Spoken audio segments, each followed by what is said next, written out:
What's up, kids? How are you?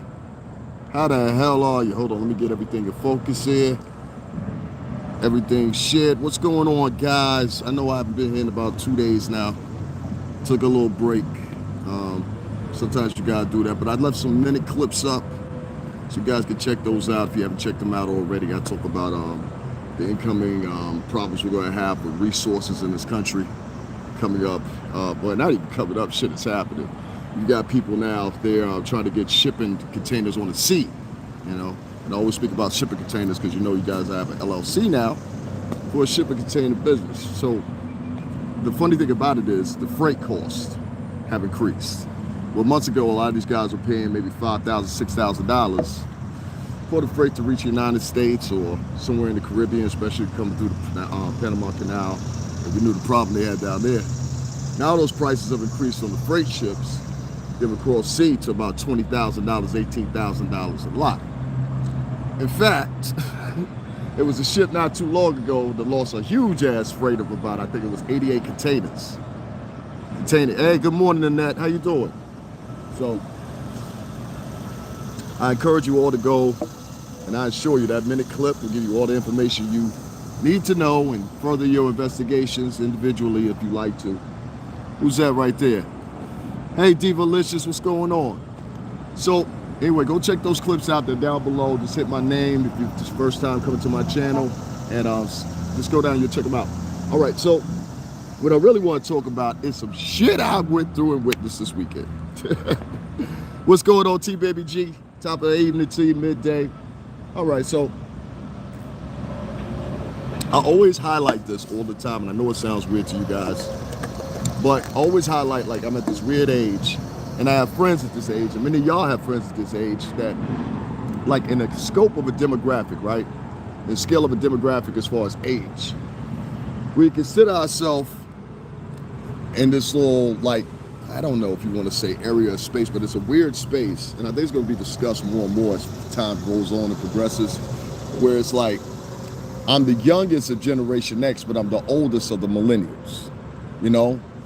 And I think that plays into play with a lot of people trying to understand what is this OG, who's an OG, whatever. You know what I'm saying? And a lot of times this term OG is meant to insult you. Please believe that. Oh yeah, it's meant to insult you. Well, there's a displacement, and I think that's what that displacement is when it comes to these kids. And I know a lot of people don't want to hear this early in the morning, but I have to point this out because I always do. And I like to show that you have some consistency within your diatribes you do online. So, with that said, there's been an uptick in violence. I think the last time I was with you guys, which was about 2 days ago, I was talking about how there was 40 motherfuckers among this police officers. One was killed, a female police officer, RIP to her. And it was another guy that was also shot. Now, last time I checked, he's in stable condition, but critical condition. And this was all from the passenger of a 3-car stop. And I said, well, the problem is the police don't know how to put it together right. See, I knew this once I heard it. There was 40 motherfucking shootings in the city of Chicago on the weekend. But that was just for one day. They didn't count in the whole entire, I'm trying to get comfortable here, y'all. So if y'all see me moving around and stuff, it's because of that. There was actually somewhere upwards of 90 people that was shot over the weekend in Chicago. All different ethnicities too. Black, Puerto Rican, white. It's a lot of Irish community and Italian community still left in Chicago. Been there for decades. Now, the funny thing about it is, I threw up this analogy. I said the motherfuckers that shot those police officers were probably coming from one of them shootings. And they were either involved in it, which most motherfuckers that shoot, they would be involved in. See, somebody ain't involved in it, they ain't gonna shoot. So there's where you see the symmetry. Now I said the same thing when I said you had that little fender bender in I think it's a West Side, which is a Latino community, and you had 2 Puerto Rican gentlemen in Chicago. This one man over a fender bender jumped out his car And I still salute that dude because he stood over his girl, and his girl later died of her injuries. And this happened maybe 3 weeks ago, 4 weeks ago now.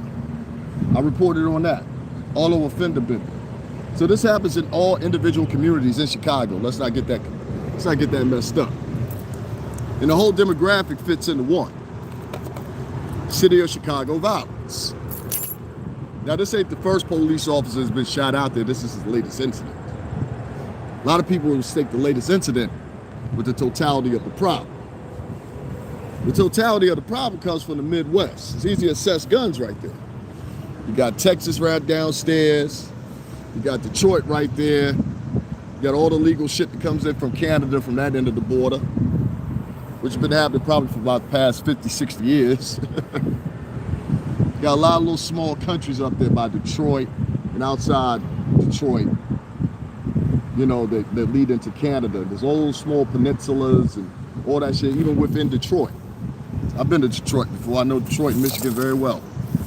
Now, I like to think so anyway. This violence uptick is not being seen by the older guys. Now, when I say the older guys, I mean the guys that are over 35. If you're over 35, you fit in this demographic. If you're 34, 33, fuck, you fit in this demographic because you're old enough to know better.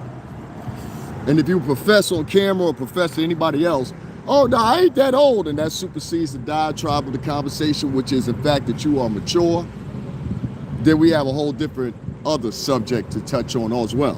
And that subject is this. A lot of these motherfuckers are forever 21 types. Do you know what I mean by forever 21? And some of y'all are forever 21 even in the way you move as a man. Hey, girl. Oh, no. Shout out to Star and the Star Report. A lot of these O.Gs are continuing the conversation that was had when they were kids. They use the same octave. They use the same conclusions. They come to the same. If you've had the same conclusions they were previously mentioned to you, how come the fuck you ain't found a solution?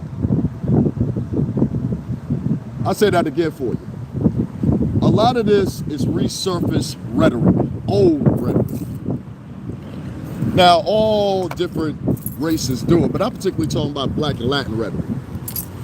Latin rhetoric is so repetitious, so passed on as the same. And the other one I could throw in there is Italian. I know that for a fact, all personal experience. Now, who's going to argue that? Shout out to the Vatos. You can't sit here and have the solution, but never execute the solution. This talk about the solution and pure mention and conversation. That doesn't work. It doesn't work that way. And then it's a fallacy. It's a theory, an untested theory, uncoordinated theory, a theory that if you have the solutions, how come you have to put them in hand? Now, the real solution at this point, if you haven't heard of my dialect, there have been over 90 people shot in Chicago on given weekends, now 7 times I know. 7 times 9 is what, guys? What's 7 times 9? Now, that's not entering in the fatalities. That's just giving a even guesstimate on how many people, let's say 10 people died out of those 90. The other was just wounded, all right? So you got 80 wounded and you got 10 dead, right? 80 wounded and 10 dead. Do that over 7 weeks. You now got 70 people, almost of them are kids.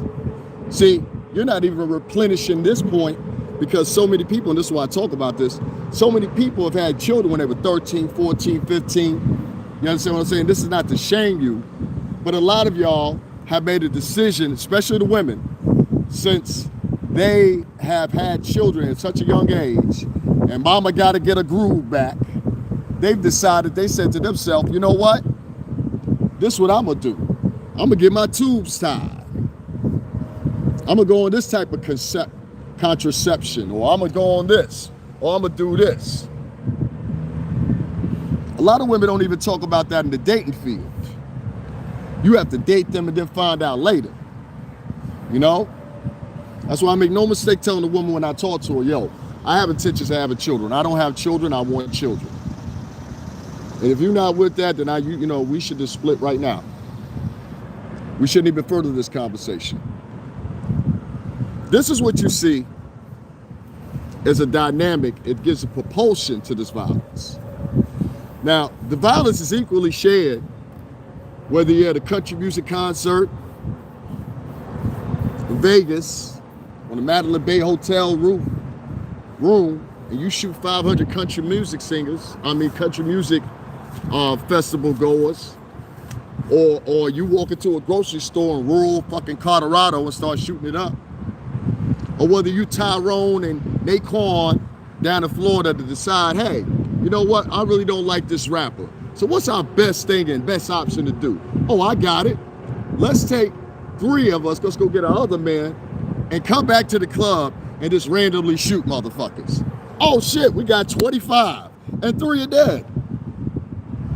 This is propelled by the music, this is propelled by the environments a lot of these kids live in, and a lot of other entities. All these entities combined are exactly the witchcraft and the Illuminati and all that other shit that y'all think exists, but in actuality, the theory itself invokes fear. And the fact that you can't figure it out invokes even more fear, gets you to talk about it and gives it more energy. So anything that's defined as that, or presented to you as that, in that scope, is now fearful. You might as well be picking cotton. And there's a lot of indentured servants out here too. Let's not get that fucking mistaken for a moment.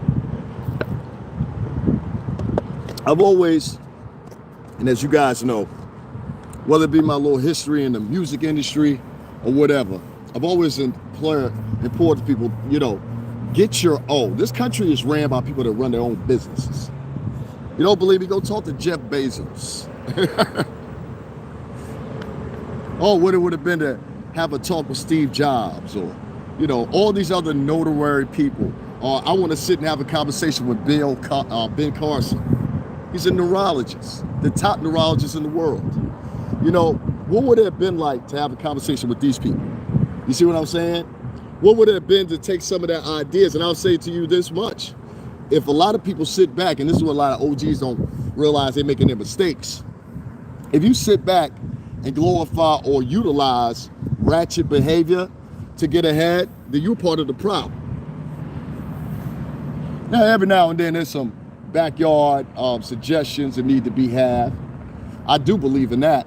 Some of those backyard remedies, those backyard solutions, those, family cookout solutions, they work. They actually work. I will agree to that. No different than some Southern grandmother that's white, giving the same thing. Matter of fact, a lot of them, that's where it comes from. They both have a synergy with each other because one feeds off the other. I know some white folks down south, you talk to them, you think they're black. Seriously.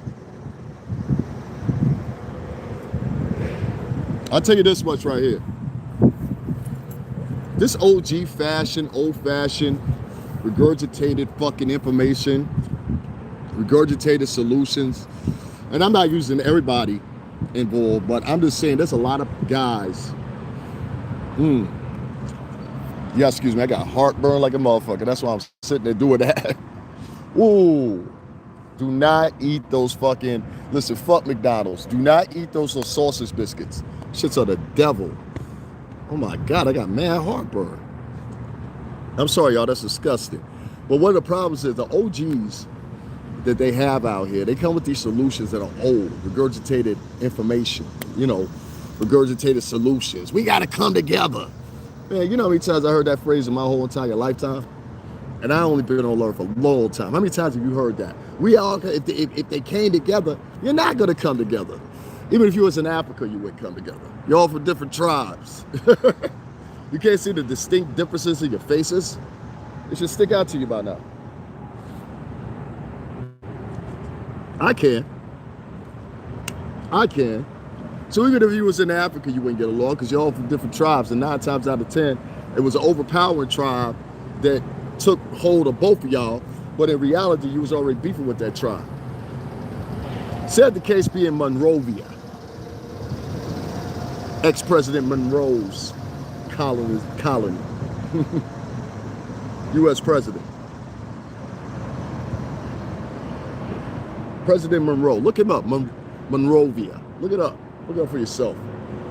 Time to go into that diatribe, because that's old regurgitated information. These are things that shouldn't be highlighted. These are things that add as accessory, counsel, if you want to say. That's for counsel. What are, your only options right now is to go to the streets with guns. You know that, right? Huh? Your only option now, if you really want to save this shit and make it something for the next 10 years, hear me clear, hear me loud. The only option you got is go street with a gun. That's the only option you got. And if you sit back and say, we can go out there and talk to him, let me tell you what the average motherfucking 13, nigga, if you don't get the fuck out my face. I saw my grandmama taught that shit for years. She was only 47. She ain't never have shit. I got more than her. You think you're a star.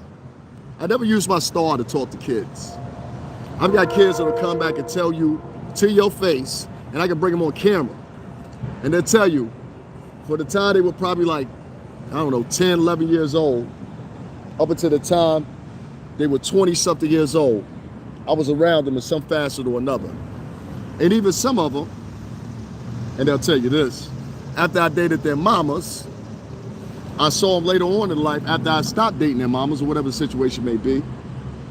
And I always stayed in tune with those kids because the time I spent with them was memorable. Now, I know a lot of guys that do that, used to do that. But these kids have not been raised under that.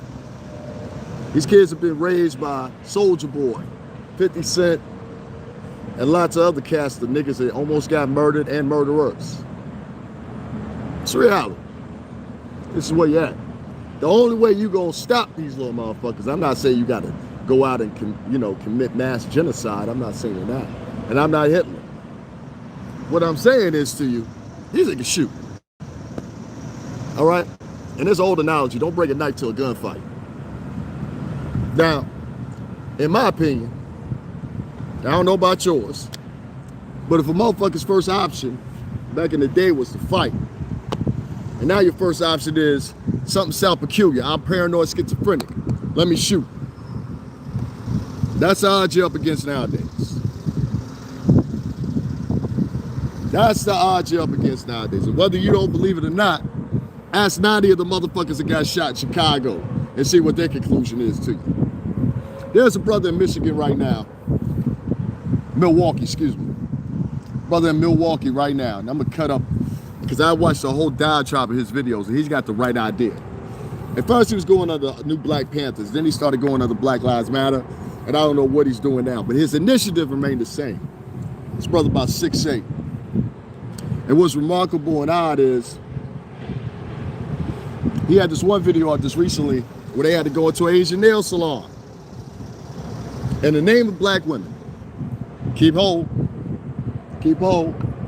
He went into this Asian nail center and he told them, he said, listen here, if any black woman ever come out here and talk about you disrespected them or try to hold them captive in the store or whatever, we coming back. We coming back. And we're gonna tear this shit down, we're gonna shut you down. And they meant it. He had a good 8 men with him, armed legally, ready to do business if need be. So my point is, the highlights that a lot of you motherfuckers putting in your diatribe on YouTube ain't the shit that motherfuckers want to hear right now. Nobody want to hear your story about motherfucking Black Wall Street, nigga. I'm out here starving. I just told you an example at the beginning here, and that's why I use that. We're entering a stage where it's going to be a fight for resources at the grocery store. I do believe you will start seeing people start putting plots together to raid grocery stores in an attempt out of desolation.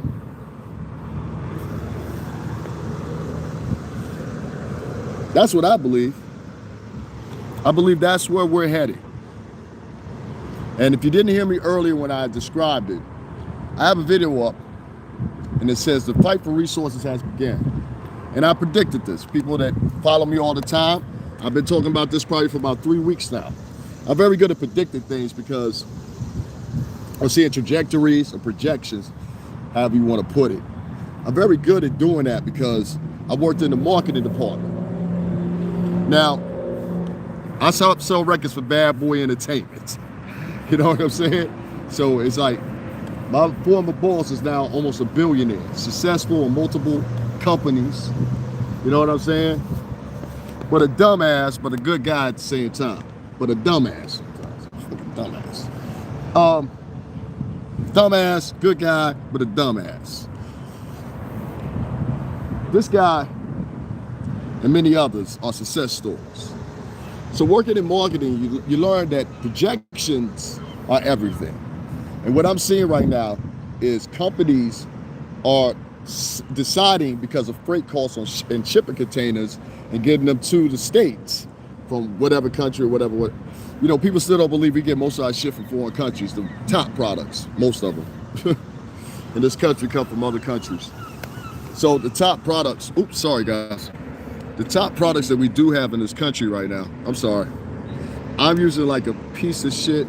Y'all don't even know. I'm using like a piece of shit right now, tripod.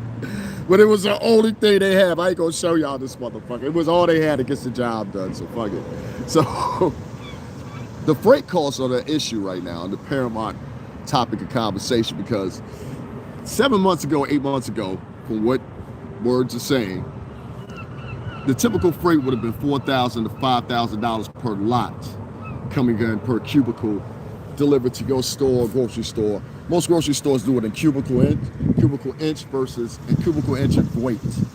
So those would have been the pallets, and they get an estimation based on pallet, how many are in that pallet, based on weight and cubicle inch. Now, this costs 7 months ago, 8 months ago to get these things here on shipping containers, freights across sea, from most of the foreign origins countries. Would it cost you about $5,000 to $6,000? Now, it's cost you anywhere from $13,000 to $15,000 for these same freight ships to reach America. So, because of that, grocery stores have said, well, if I get said product, I'm not even going to make totality off that product, so why even have that product in my store? So now, let's just deduct that from my inventory for at least the next couple months. So that's why you haven't seen a lot of your favorite products. That's why you haven't seen a lot of your favorite peanut butter or your favorite ice cream. All that shit been gone. You don't believe me? Go to the grocery store today and look in there at something that was your favorite and tell me how long it's been since you've seen it. That's the real fight. That's the actual fight that is coming amongst blacks and Latinos. And I keep saying it more and more and more. This fight for resources even has ties right now, and they see the intricate introduction of it because of one certain thing, the infrastructure bill. All the infrastructure bill. Not part one, part two specifically. The newest form of the infrastructure bill, I believe, is for $3.5 trillion. That's all for resources. Resources to be utilized to make money, resources to take that money and be able to produce it and introduce it and hopefully repurpose it into making other resources available projectionally. But it's not going to happen that way. We're too far gone. So the amount of money that the average American is spending right now at the grocery store, you said if it was maybe 3-4 months back, right? If it was 3 or 4 months back, you would say the average cost right now of that same product that was maybe $3.26 then is now a totality of maybe $4.58 at the grocery store. At least. So you've now seen an inflation in average, during the pandemic, I want to highlight that. In the course of maybe 5 or 6 months, $1 raised in inflation based on freight cost. That's where the real battle is and will begin. That's where the real battle is. And that's where you're going to see the hood turn up even more. Y'all motherfuckers ain't paying attention. I'm trying to tell y'all what's happening. I talk to these young niggas. You know what I'm saying? they fuck with me. You know what I mean? I don't know why they fuck with me, but they fuck with me. I have young friends, guys that are 15 years younger than me, and we sit there and listen to the same type beats. I mean, hey, like, it's crazy. It's a weird age to be. I'm the youngest of the Gen Xers, but I'm the oldest of the millennials. I understand both. And these OG niggas, they think everybody like them. They think everybody had kids when they were young. They think everybody, you know, in a certain phase of life. A lot of y'all niggas acting in y'all 30s or 40s like y'all 60. You heard me right. A lot of y'all using y'all last 2 decades of youth to enter into old age quickly, voluntarily.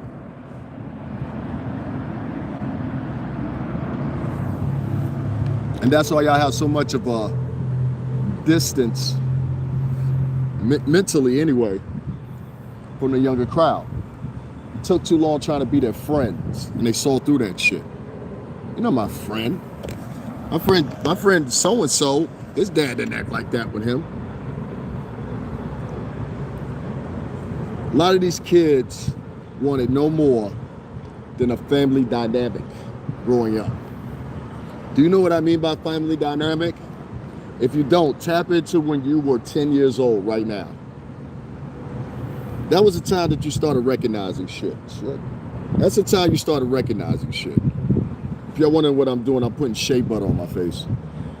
So that was a period where you started recognizing shit and saw how your family might have been different from another family. Come on, don't sit here and pretend. You know what the fuck I'm talking about. Y'all want to play it right now like all y'all grew up on motherfucking, you know what I'm saying, Fresh Prince of Bel-Air, some shit like that. Like y'all really grew up in Bel-Air. No, you talking to a nigga that grew up Bear Air-lish. And I'm telling you, I said Bear Air-lish. And I'm telling you, no, you didn't. And there's certain things you will do amongst people that did that are direct indicators that you didn't. See, I'm always wary of motherfucker trying to impress somebody. A motherfucker trying to impress somebody, it doesn't matter if it's the smallest gesture. I know you ain't got shit going on. You understand what I'm saying? 1540 Broadway, Manhattan, the BMG building, Atlantic Records, Interscope. I've been around all of them, Jimmy, all those guys. All you guys on here that's watching me, y'all know that. I got pictures with them, videos with them. Guys call me their little brother and everything else. I ain't been out of the music business at all. All right? So with that said, these guys are not gonna fucking help you. And I know when I see a motherfucker that's on YouTube, like, there's so many different tiers of YouTube, and I didn't know about it. You know what I'm saying? But I was able to outwit all of them. There's guys on here that are mad at me to put comments down here. I'm on my way to 1.8 million views, right? And there's guys on here, they've been on here for 10 years, and they mad because I did that in 9 months. A lot of you guys don't have a schedule. I mean, that's the biggest thing, you know? And that's another reason why a lot of the young boys, they don't want to talk to you. And these guys don't want to talk to you because they've grown up in dysfunctional homes. Not all of them. A lot of them voluntarily go along with dysfunction as style. This is a style, dysfunction. Same thing happens with white kids, black kids, whatever. I put up a meme one day, and it was a little girl, she had painted her whole face. The only thing I can reminisce it of is Kiss, but it's really, what do you call it? Like golf style, you know, I'm dead to the world. It's the same fucking thing. You know what I mean? If you break it down, neurology, as far as neurology goes, it's the same thing. You know what I mean? It's like, it's the same brain impression, just executed differently based on the influence of styles, culture, and whatever preceded before they got them there. And the lack of structure, which is what I'm highlighting here. You know, a lot of these kids are voluntarily going towards destruction because they fucking want to. It's the end thing to do. Let's be anarchists and shit like that, you know. Let's be Marxists. These are ideologies that are coming out. They're being positioned to your kids. And a lot of this shit you're giving a head nod to and say, yeah, I like that, sure, inclusive everything. Let's include that too. All these shits are strengthening points for bad fucking morals, in my opinion. which lead to further bad morals for the African American culture. Oh, let's make no mistake about it. Let's stop pretending. Motherfuckers have implied themselves to grasp some of the most worst behavior that they have seen in white folks. Yes, I said it. And most of you are emulating what most would put in contention as poor white trash behavior. Yes, I've watched a woman from Cambridge University break down the crackers and all the other different subgroups of whites in this country, and as they perceive them by the higher class tiers and the rich and the decadent of their culture. So don't make no mistake about that. Same thing they did as the Greeks and were immigrating here, same as they did with the Irish. Hell, there's a movie you can watch about it and see it in motion. It's called Gangs of New York. We're gonna talk about my culture. We gotta talk about everybody's. That means the bad shit too. That's one of those bad things that black culture has grabbed. To lie. Lie about your history. No, you grew up in a household where nobody ever made more than $30,000 a year. You didn't have the options. And if you did have the options where it was allotted to you, where you would go here, you go there, you'd be considered lucky. So at that point, you would be more like those that were in a higher bracket than you were. But if you were not susceptible to that, I take you as you were as a child, now as an adult. You cannot erase who you were because it will come up, you know? And actually it's a mental condition that I point out to a lot of people. It's a mental condition, you know? It's actually you pretending that you're something that you're not. Now, I always contest with a person. I say, okay, cool. You are who you are, huh? Let's compare it by resume. Let's compare it by colleges. Let's compare it by work history. That's where the reality sinks in and you say, you know what? All this cocky shit I was doing, I really am just pretending. I'm an actress. I'm an actor. That's the difference in society. Back when I was coming up, we called it a poser. And that shit wasn't allowed. Well, the poser mentality now, the poser mentality in 2021, oh, that shit is highlighted. If you're a poser in 2021, even more too. But I tell you this, I know how I grew up and I know how friends around me grew up, and I can tell you, don't you know, that it's not that way that it's executed. I can tell, and I excuse my French for saying, I can tell a nigga, a spick, or poor white trash from a mile away. All three of them. They all act the same.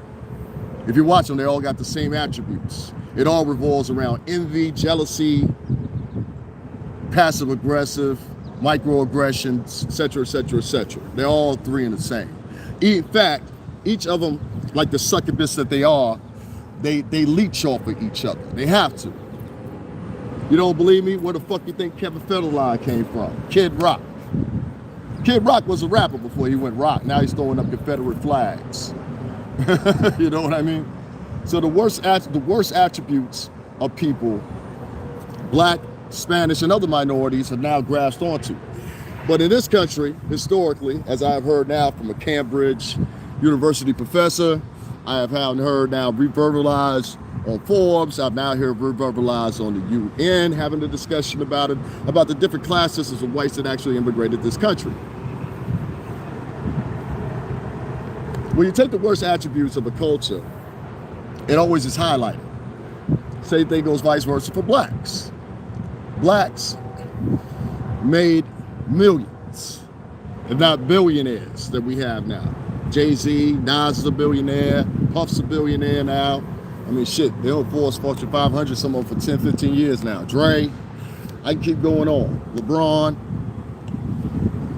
So socioeconomically, you understand what I'm saying? We're the ones that fucking contend with, us white folks. Only two motherfuckers really to contend with. You got a sprinkle of this culture, a sprinkle of that culture. How much do you make up in total populace? 3%, 2%? Do you have any political power? Do you have a political influence? So you have a national caucus.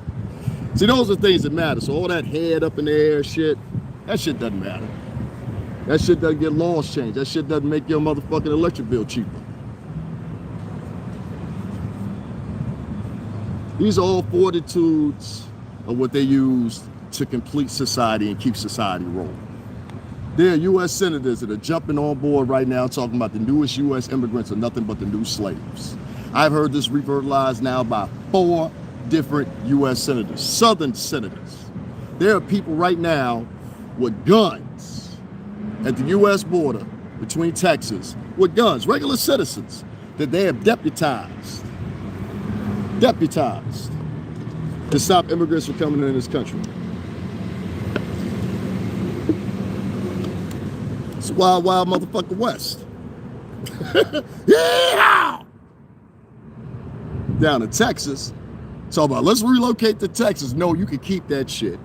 Texas has always been a wahoo state. They try to succeed from the United States now almost 4 times. 2 times highly documented with the Civil War and another secession that was trying to take the part in 1920. If you're not conclusive or familiar with seceding from the United States, meaning that they were trying to separate themselves as their own unity in their own area. They had their own money printed up. This is what the Confederate States, the United States, during the Civil War. That's OG shit these young motherfuckers need to hear. Now, you can't deliver that. I kindly ask you, gentlemen on YouTube, across the rest of social media, we kindly ask y'all to shut the fuck up. Or maybe some people need to shut you the fuck up. Because what you're really doing is you're attributing to the behavior that's being demonstrated from white kids, black kids, Spanish kids, don't fucking matter. If they walking into a grocery store shooting 15, or they walking into the local hood supermarket shooting 15, it's still a shooting, right? Conclusively, I've never seen in any type of medical records where it's been anything different. It's a murder. Give a fuck what color it is, where it happened, the locale, it's a murder. Or they're murdering motherfucking nationally. And speaking of the border in Texas and what I was talking about, what they got these wahoos down there with fucking whistling. You know the Bushes, they used to live here, don't you know? Oh yeah, the Bushes, and where they retired, where they go? Fucking Texas. They're trying to avoid the taxes, I got you. Connecticut's high taxes, I give them that. But it's a wahoo state, it's always been a wahoo state. The fucking Alamo was in. It goes back. The secession that they tried now 4 times goes back there. They tried to secede from the United States 4 times. And I think an incoming 5th time just a couple years ago. So you've got these people that somehow or another believe now in black culture that they can implement the same. They live by the same rules. You got some niggas out here that really think they 17 years old. Forever 21. Ass motherfuckers.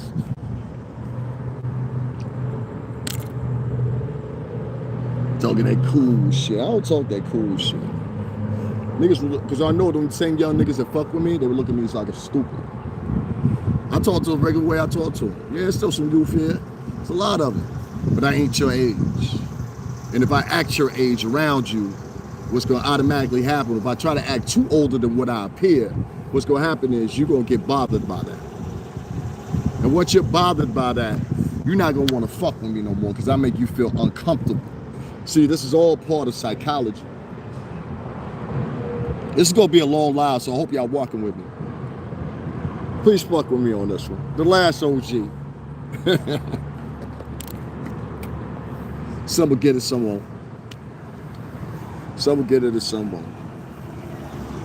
But real motherfuckers that's been in the Corps, been in it, I don't come from that. I don't come from it. I told you. I lived in corporate apartment. The last place I lived with my mother, I lived in a corporate apartment. We had a fireplace in the apartment. Her and I both had a bathroom in our bedroom. There was a golf course built around it. We had a sauna room. We had a pool, liquid-sized pool. We had tennis courts. And like I said, a golf course built. I make no exception about that. You know what I'm saying? Actually, I'm proud of that shit. You know what I mean? My mama stood the test of time. Fuck that shit. Salute to her. Y'all on camera all the time talking about woman power, right? Well, my mama was a woman. Was she not? So she beat the motherfucking odds. My mother was in the medical field.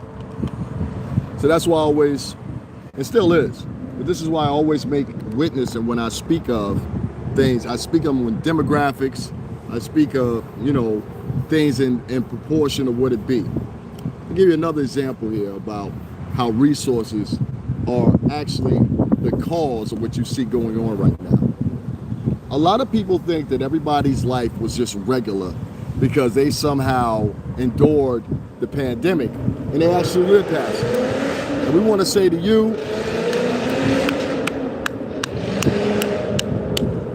let's give them a fucking hand on camera, guys. If you're at home right now, just clap to yourself and give a hand to all the obnoxious, all the motherfucking bewildered, thinking that the world is all right. The world is not fucking all right, all right? We have this Delta variant and subsequently 5 other fucking variants behind it. There's a Colombian variant, there's a Brazilian variant, there's the one that I reported on, the H291B1 variant, and they got the 2 behind that motherfucker, so that means variant version 2. So that means it's split again. So each of that last one of these motherfucking variants, they now have to come up with some type of inoculation, or they have to find some type of way to matriculate the prior inoculation that they have, so it'll now be presentable to all these new different variants. They ain't even found out if the first one worked yet. So all these motherfuckers are sitting back and they had, everything might be normal in your world. In your world. And this is where narcissism plays into play. And I say it's the worst thing that ever entered into these kids. Your kids, yes, were saturated by the internet, but they also were saturated by something that comes with the internet. That's called narcissism. Narcissism. They have become narcissists. Oh, you got we were vain when we were kids. You know, I was just getting introduced to MySpace. You know what I mean? It took me a while.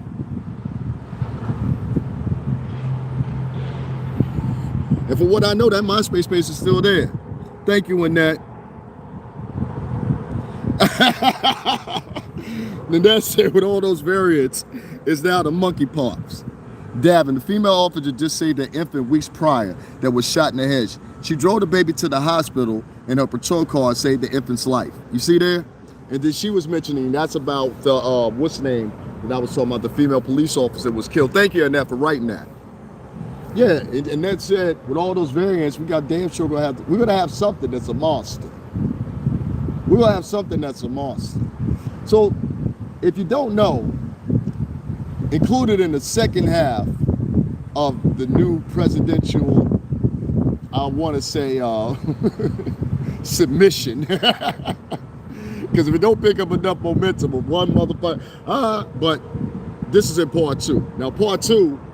It's going to be, I guess they're going to use what, I guess they call it, gosh, I'm not too familiar with this word, so you guys give me a second here. Reconciliation.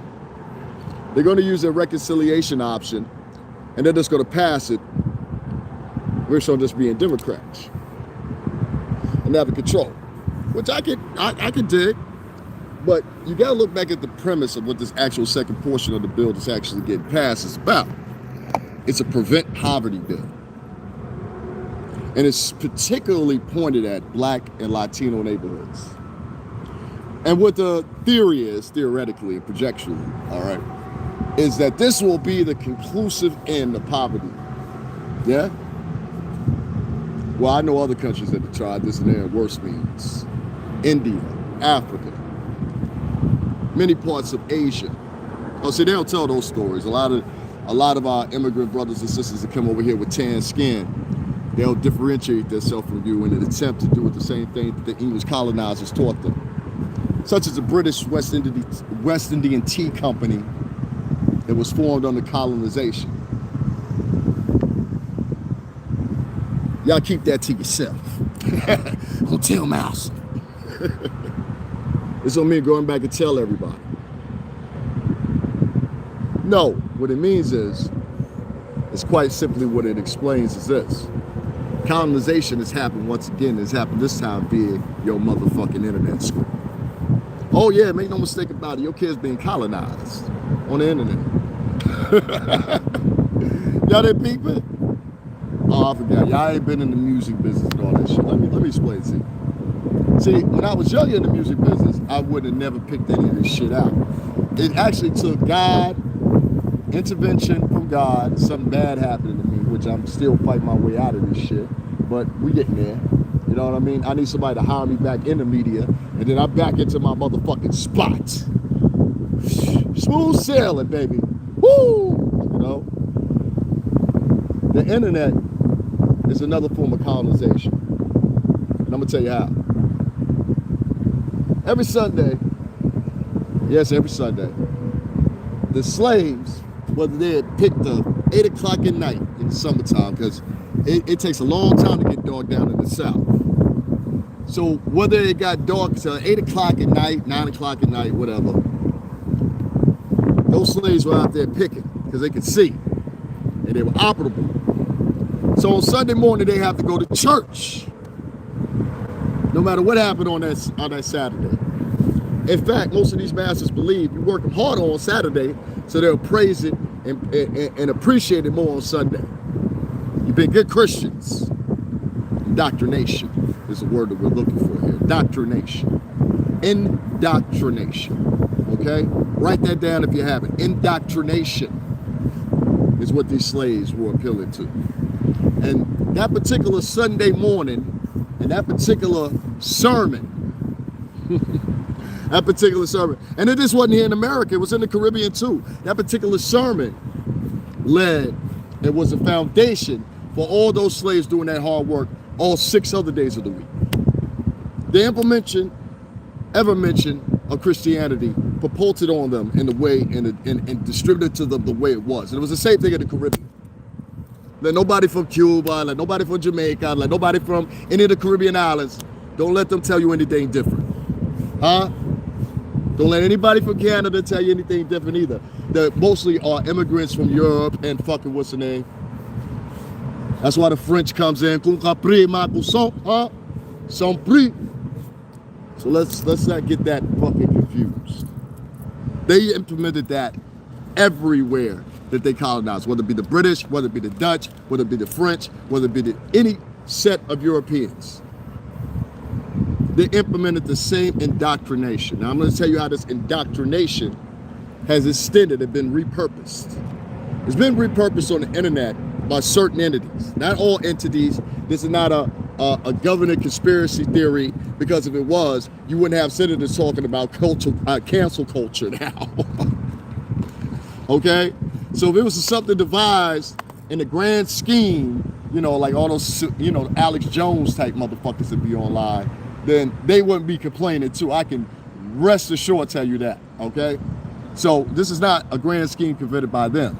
This is how narcissism plays a part in orchestrating this shit, and it's all based on orders.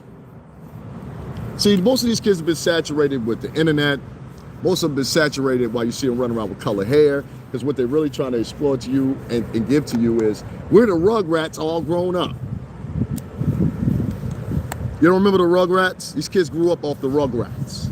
I remember the Rugrats. I was old enough just to catch interest in it because I know what it was about, but I remember the Rugrats. And these kids are telling you, we the Rugrats all grown up. We do lean, we get high, all kinds of shit. You know what I'm saying? Fuck marijuana. Marijuana's legal. Medicinal marijuana usage with perimeters in my city and the neighboring cities, both of them, New Jersey and New York, is legal. And I say the most lax in New York City. And that's good. Taxation comes upon that. That's something else to put your concentration in and gather taxes off that, instead of gathering taxes off people by home taxes and property taxes. You need to lower property taxes here. That's scaring a lot of small businesses trying to reestablish itself.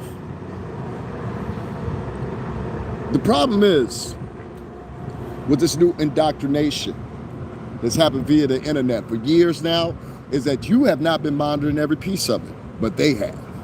And like a computer program, just like that Sunday morning service on the plantation, oh, it has affected them. These kids don't know anything about your Martin episodes, most of them.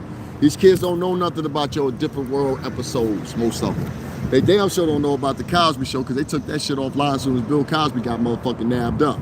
So I don't even think it's on YouTube. You see what I'm saying? These kids, they grew up like that. And you were responsible, believe it or not, for teaching them that. But most of us at the time, that most of these people had kids. I don't have no kids. You know what I'm saying? But most of the people I remember at 12, 13, 14 years old, those are the things that were going on. You know, shows like fucking Martin and shit like that and all that shit. We used to rush on to watch Martin. You know what I mean? Now you can watch it from your phone. I don't worry about missing that shit. So, you know, not to be on some old nigga shit, because I'm not old, but it's just reality. Everybody got a birthday. And what I'm implying is the shit that these kids have been influenced by is not playing a factor in their mentality. So when you trying to come and talk to them with some old diatribe about Martin Luther King, shit, these kids don't even celebrate motherfucking what's the name. That's why they gave it Juneteenth. They even saw it too. Nobody celebrate Black History Month like that, even nationally in the schools. They all want to celebrate something new. They need a new vibration. So they introduced Juneteenth. Juneteenth will supersede Black History Month within the next 5 years. It will supersede it, I guarantee, as far as celebratory. Now, this indoctrination has continued. A lot of people didn't pay attention to it. There was now a lot of Black people indoctrinating the kids. Now, if y'all remember this is basically the nigga that rode the horse around the plantation, the only Black nigga, Stephen. This was Stephen. Now, Stephen was responsible for programming the masses. Y'all better follow me here. Stephen was responsible for programming the masses. All right, now, we got him started for you. This is Master setting up the plantation. This is Master giving out his orders. This is Master telling you, look here, you can't do this. And I'm gonna need this much done from you. So hop online, create some posts. Do it all for free, and I'm gonna run motherfucking ads over whether you like it or not now. I need to advertise a space. And you ain't particularly making the type of advertising or the type of motherfucking shit that I can monetize. So, you know, hate to do it to you. They just indoctrinated me a few minutes ago. That's my story. A lot of people ask me, I got going on 1.8 million views, right? And they got paid off none of it.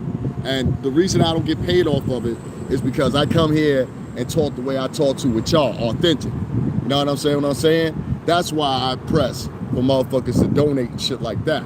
You know what I mean? Because I don't get to monetize my page. If I monetize my page, it'd be that. So it's indoctrination, it's perimeters. You get what I'm saying? I ask the people to donate. It's the same type of indoctrination that you're gonna see over and over and over and over as the masses start dwindling and growing. Sad enough to say it like that. As the masses start dwindling more and growing. Is I always going to be guys like me? You'll find very few guys like me that were actually in the music industry behind the gate and tell you shit like I tell you. Very few guys. They won't tell you because there's no money in it. My money would come from you guys. That's what I was hoping. You know what I mean? But yeah, I can't monetize on my page, but Google, YouTube now has a thing where they can still run ads through my page at almost 1.8 million views. My material is raw. And I like it fucking raw like that. I like to fucking cuss. I like to be natural. And all the guys that are fucking success stories, whether it's Howard Stern, whether it's fucking Joe Rogan, who just signed one of the biggest contractual deals there is, I'm going to fucking curse. Fuck you.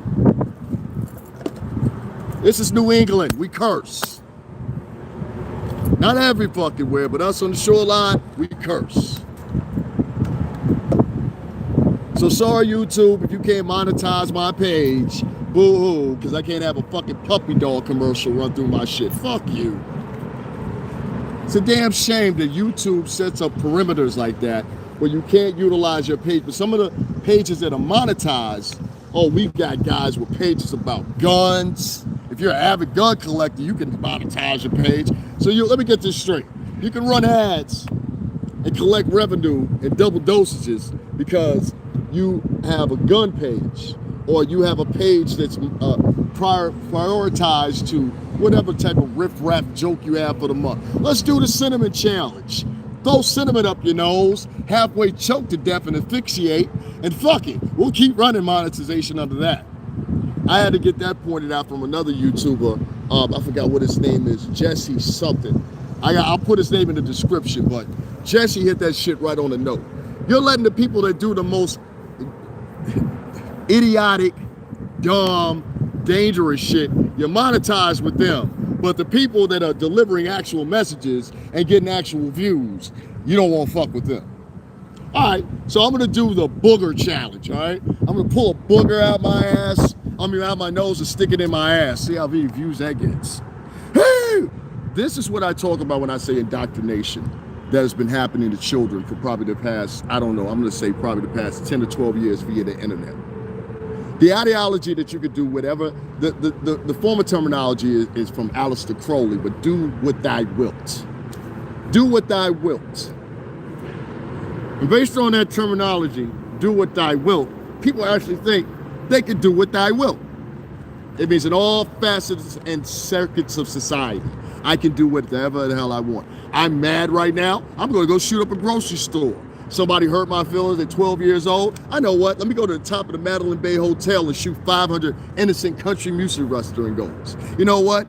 I don't like the way this rapper says something to me. All right, go kill 25 people in front of the club in Miami. You understand what I'm saying? Because you're mad at the artist inside. In effect, trying to just end his money. Don't go to this guy's concert, you're gonna get killed. You get what I'm saying? So this is the ideology of people nowadays. Do what thou wilt. And these are the guises that have been implemented to your kids via the internet for the past 10 or 15 years with this same undertone placed there. Do what thou wilt. That's why things that you never would have seen, not even 10 years ago, being presented to you in the past 5 years, are being presented so readily, so steadfastly, and so in a point that's so convincing that you feel you have no other option but to go along with it. Well, I'm here to tell you something fucking different. The gumption and the actual gall comes when you're saying, you know what, I don't agree with what the fuck you're saying. Fuck you, and fuck the 10, 15 people that you have on Twitter that are backing that bullshit that you're backing. It is as dumb as your fucking ass is. Who's got the balls to say that? Huh? Who's got the balls to say that? Who's got 10,000 motherfuckers on Twitter that will go to somebody that's got the 50,000 views? You don't think you can be impressive at it, but I prove you different. I got clips of it, huh? I've got clips of it. Who you want to start with? Charlemagne the God? Who else have I argued with and been successful? You know why? Because I have something else that these guys don't have. And this is why I say the difference between fucking pretending and actually being of. The guys that pretend that they grew up and they try to talk all articulate or whatever. Like, I always watch a motherfucker. Listen, I worked at 3 different office buildings, Atlantic, Interscope, and BMG. All right, Burlesman Music Group has got some subsidiary companies all in it. Brandom House Publishing, all that shit's in the building. So I was around all kinds of different fucking people. Everybody liked me because I always cursed. It's like, oh, here comes a guy from Connecticut. Man, I'm fucking like, but everybody liked me. Everybody liked me. You know what I mean? I had nothing but 3 or 4 people that didn't like me, and they didn't tell me until 17 years later. They didn't tell me, they told me, you know? You know how somebody can tell you something but don't tell you? They told me without telling. So make no mistake about it, the indoctrination of your kids for the past 10 or 15 years has been happening. And the threat of being yourself in society versus emulating someone else has been pressured. You know, go with the flow. That's not how this sect does it. And it's almost not differentiated. So it's like, okay, I grew up in a suburban environment. I grew up with my friend Sterling Turner going to spend the night at his house and Hunter going to spend the night at his house to fucking swim or whatever. We went to camp together. Like, I actually grew up like that. You know what I mean? Well, I can tell the difference between somebody that's pretending that they grew up like that. You know what I mean? It's very distinct. It's so distinct, it's almost obvious. You know what I mean? And it's not in a walk. It's not in what kind of clothes you're wearing or whatever. What I find is people that are overdressed, those are the ones that are trying to put the most influence on something. Something's missing there. You know what I mean? Something you're missing. Because I see, if you guys can see what I got on right now, I got a gray t-shirt on, I got gray sweatpants on, I got some socks on, and my shoes. If I put all this together right now, I could walk into 1540 Broadway, no problem. I can walk into the office building right now, no problem. So it's a difference between overdressing and it's a difference between actually being somebody of substance. I think that's what I'm looking for there. Somebody of substance. And I think that's what this OG community or wannabe OG community is really trying to mention. You know, a lot of times when the motherfuckers saying that shit to you, and I said this shit 7 months ago, a lot of times when they call you OG, they call you old. That's why I make no mistake about it. I be like, motherfucker, I'm not no OG. I don't have no kids. I ain't never been married. None of that shit. I'm good. I've been working for the past 17 years, running my own business. I got a new business I just started with these fucking shipping containers. Oh, we're gonna make some money. We're gonna be rich. Believe that. Whether it comes from you guys helping or whatever, but I'll tell you this much, the people that do help me get back here and have been helping me get back here, those are the ones I put my influence on. Those are people that get 3% or a point in my company. You know what I mean? And we have an LLC now. So it's a Lewis Art Development Company. I'm proud of it. I always brag about it all the time. I always talk about get different instances of shipping containers or whatever. But I very much think that my company may be the answer and solution. I'm on a burgeoning market. And, you know, it's the same, I'll say this again, it's the same trajectory we had to give without utilizing. I started in 2000 at Bad Boy Entertainment. So it was the same trajectory we had to use. We had to use a lot of guessing. We had to use a lot of coining, put things together to find out what was the trend with a certain record or whatever. So that might be when we get some DJs, some albums at the club. I'm talking about the beginnings. We get a DJ, some albums at the club that were exclusive, like, you know, 112 or some new whatever, you know, whoever the group was, you know what I'm saying? And if he played it and he liked it, he wanted to see the reaction of the crowd.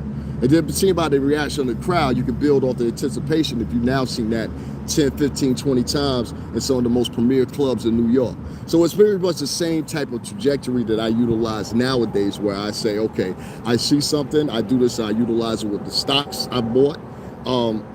I try to kind of give a projection or trajectory that I see where things are going. And I don't know, some people that come on my page and be like, well, he's smart, but I don't like the way he talks. Who gives a fuck the way he talks? You know how many times I have to sit back and hear anything and everything? I have to hear accents that I don't like. I have to hear accents that I don't mind hearing. I have to hear, you gotta hear a plethora of different things in life. I mean, it's the world, man. You know what I'm saying? If the world was bent like you wanted it, right? Imagine that. These OGs that are out here are not OGs. These are guys merely observing. You guys are not active, you're not productive, you're not counter-operative as far as getting involved on the street level. Most of you just use this character and this abbreviation right here to sum it all up, and you say, oh, well, you know what? It ain't me. Narcissism. The root of all this, and I keep explaining, I keep utilizing that word, is it always bounces back to that, doesn't it? That's narcissism. Self-preservation as well. But how safe are your children if you live in the environment in which these actual actions are happening and you just sitting cowered in your door? I just saw this recently out in Oakland, California. They've been having a lot of violence in Chinatown yesterday or the day before yesterday. Chinatown out, and I want to put this clear. The Chinatowns in America started in California, okay? They started in California. Now the Chinatowns that started in California, there was a whole bunch of opposition. They didn't want Asian folks at that time starting at Chinatown. It wasn't just made of Chinese people, it was made of a litany of different Asian people that were migrating to California. Quite well so, because the Pacific Ocean is right there. Now, they started up these Chinatowns, and motherfuckers came in, destroyed their Chinatowns, burnt, you know, in some cases, ceremonial things that these people are bought from their countries and all kinds of shit, right? Now, the reason I'm going into this, you'll get it in a second. But I watched this, you know, I didn't watch it with my own two eyes, but I watched this interesting piece probably like 7 years ago that was probably about 2 hours long, I think it was, maybe 2.5 hours long. And I'm gonna see if I can find it again. But it was one of the most interesting pieces I saw because it showed the insurrection and insertion of this community into the culture and still keeping a modest premise as far as their population is concerned, which is astonished me, you know, really astonished me. But the opposition they came up against, you know. You're always gonna come up against opposition. You always gonna come up with people that don't like you, don't want to hear what you gotta say. You always gonna hear people that want to stop you from trying to innovate business. I've done business. I ran a successful business by myself alongside working at a record company for 10 years. Don't tell me about motherfucking success, and don't talk to me about fucking money. Please don't do that. Don't talk to me about it. I got motherfuckers that had a hard enough time donating to my channel. I got niggas that come on my channel. I had a motherfucker come on my channel and wrote, and I deleted that shit. Motherfucker wrote, if you really want to know about Gene, just read this book. I'm like, fuck you, motherfucker. If I really want to know about Gene, I'll call Gene. The audacity, you know what I mean? Like, everybody's taking this narcissist premise that they are teachers. And I'm like, well, who the fuck is educating you? Who's educating you? Because common sense would tell me, let me look at prior videos of this person so I can get a correct assertion of what this person is, who this person is. I'm not going to base this off one video and come conclusive and be like, okay, I've concluded my investigation based on this one video. I need not go any further. That's the most idiotic approach I've heard in my life. You had people that didn't like Ben Carson, yet alone didn't know that Ben Carson was a leading worldwide neurologist. You get what I'm saying? You didn't like him on something he said. Who cares? And now we're in this time where these kids have been taught that when they say some dumb shit, it matters. It's like going back to the hippie times or some shit. We gotta save these squirrels, man. The squirrels are important. Whatever somebody yells and shouts very loudly is important, all of a sudden it's important to everybody. And it's an important topic for the next 2 or 3 days. And then we forget all about it. Forget all about it. We don't care anymore. It's not of interest anymore. Let's move on to the same thing. Mind you, the previous problem that you had highlighted hasn't sunk fully. It's still floating. Still floating. So you might have inoculated the situation vaguely, perhaps even to a degree where it might have made a dent well enough to, you know, it would be recognized. But make a mistake about it. This online culture, cancel culture, this online avocation of things that are really not of importance of that litany, like, these are the things being highlighted over real problems. And real problems to me is when I see 90 people in a weekend get shot in Chicago. All right? I was just in New York this past weekend. Had to be, I think it was Saturday. Was it Saturday? No, it was Sunday. It was Sunday or Monday, one of the two. I was in New York because today's Wednesday, so it was Monday. Monday I was in New York. I had to go down there and pay for my storage and all that stuff or whatever. Yes, I still have things in storage. So if you would, please donate. $STRINGERBELL80. You know what I'm saying? Yes, I am trying to take donations, and if you don't like me, fuck you. You know what I'm saying? Or you too poor to donate, or whatever the case may be. Don't try to cower me into a corner. You know what I'm saying? I give my time. I think I give great information. I think I give better motherfucking listening than a lot of people. You know what I'm saying? I really, really do. People get on here and just give people what they want to hear. You don't tell them what actually is the difference between what they want to hear and what's actually going on. And right now, you're in threat. You're in harm's way. A lot of black people don't realize that. Your lax mentalities have put you at risk. Motherfuckers are walking around like they fucking Fred Flintstone. La-da-da-da-da. La-da-da-da-da. That's how the average African American is walking around. Well, you should be walking around like, you know what I mean? That's how the average Latino is walking around. La-da-da-da-da. I fit in. I'm the janitor. I'm the custodian. I'm the bathroom attendant. I'm security. I fit into this building with men that went and got their doctorate. The head of motherfucking operations. We're on an equal plateau because we both have straight hair. We both have light skin. We're the same. Nigga, I'm more like that white man than you are. What the fuck are you talking about? You ain't never worked in the same arena as me. Get the fuck out. I got more in common with the average white businessman than I do with a motherfucker hanging out in the corner. But yet and still, the person that always come to approach me, which I've shown now on camera where people thought I was fucking crazy, it happened live on camera, not one time, but 3 times. That was God's way of being like, y'all better believe this nigga telling the truth. And so I had to catch it. I was like, well, what the fuck is going on? Sitting there, have no respect for you recording or whatever. And all the times that I've ever been interrupted when I'm recording has always been from these 2 culprits. It never failed. Or 3 culprits. A black man or a black woman or a white woman particularly. All with different premises. But I always interject and say this point. And y'all heard me on camera. Do you not see me recording? Do you not see other people out here that you could have asked? But you walked past me and walked back so you could talk to me. Why is this?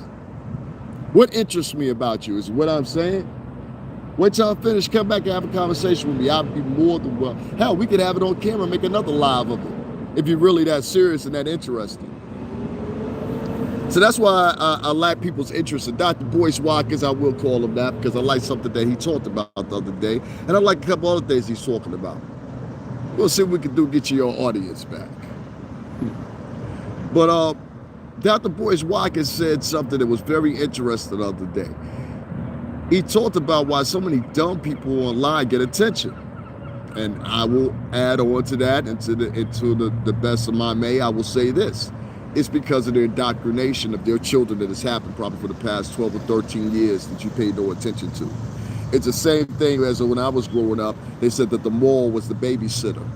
Well, now the internet is your kid's babysitter and influencer, and in some cases, engagement tool.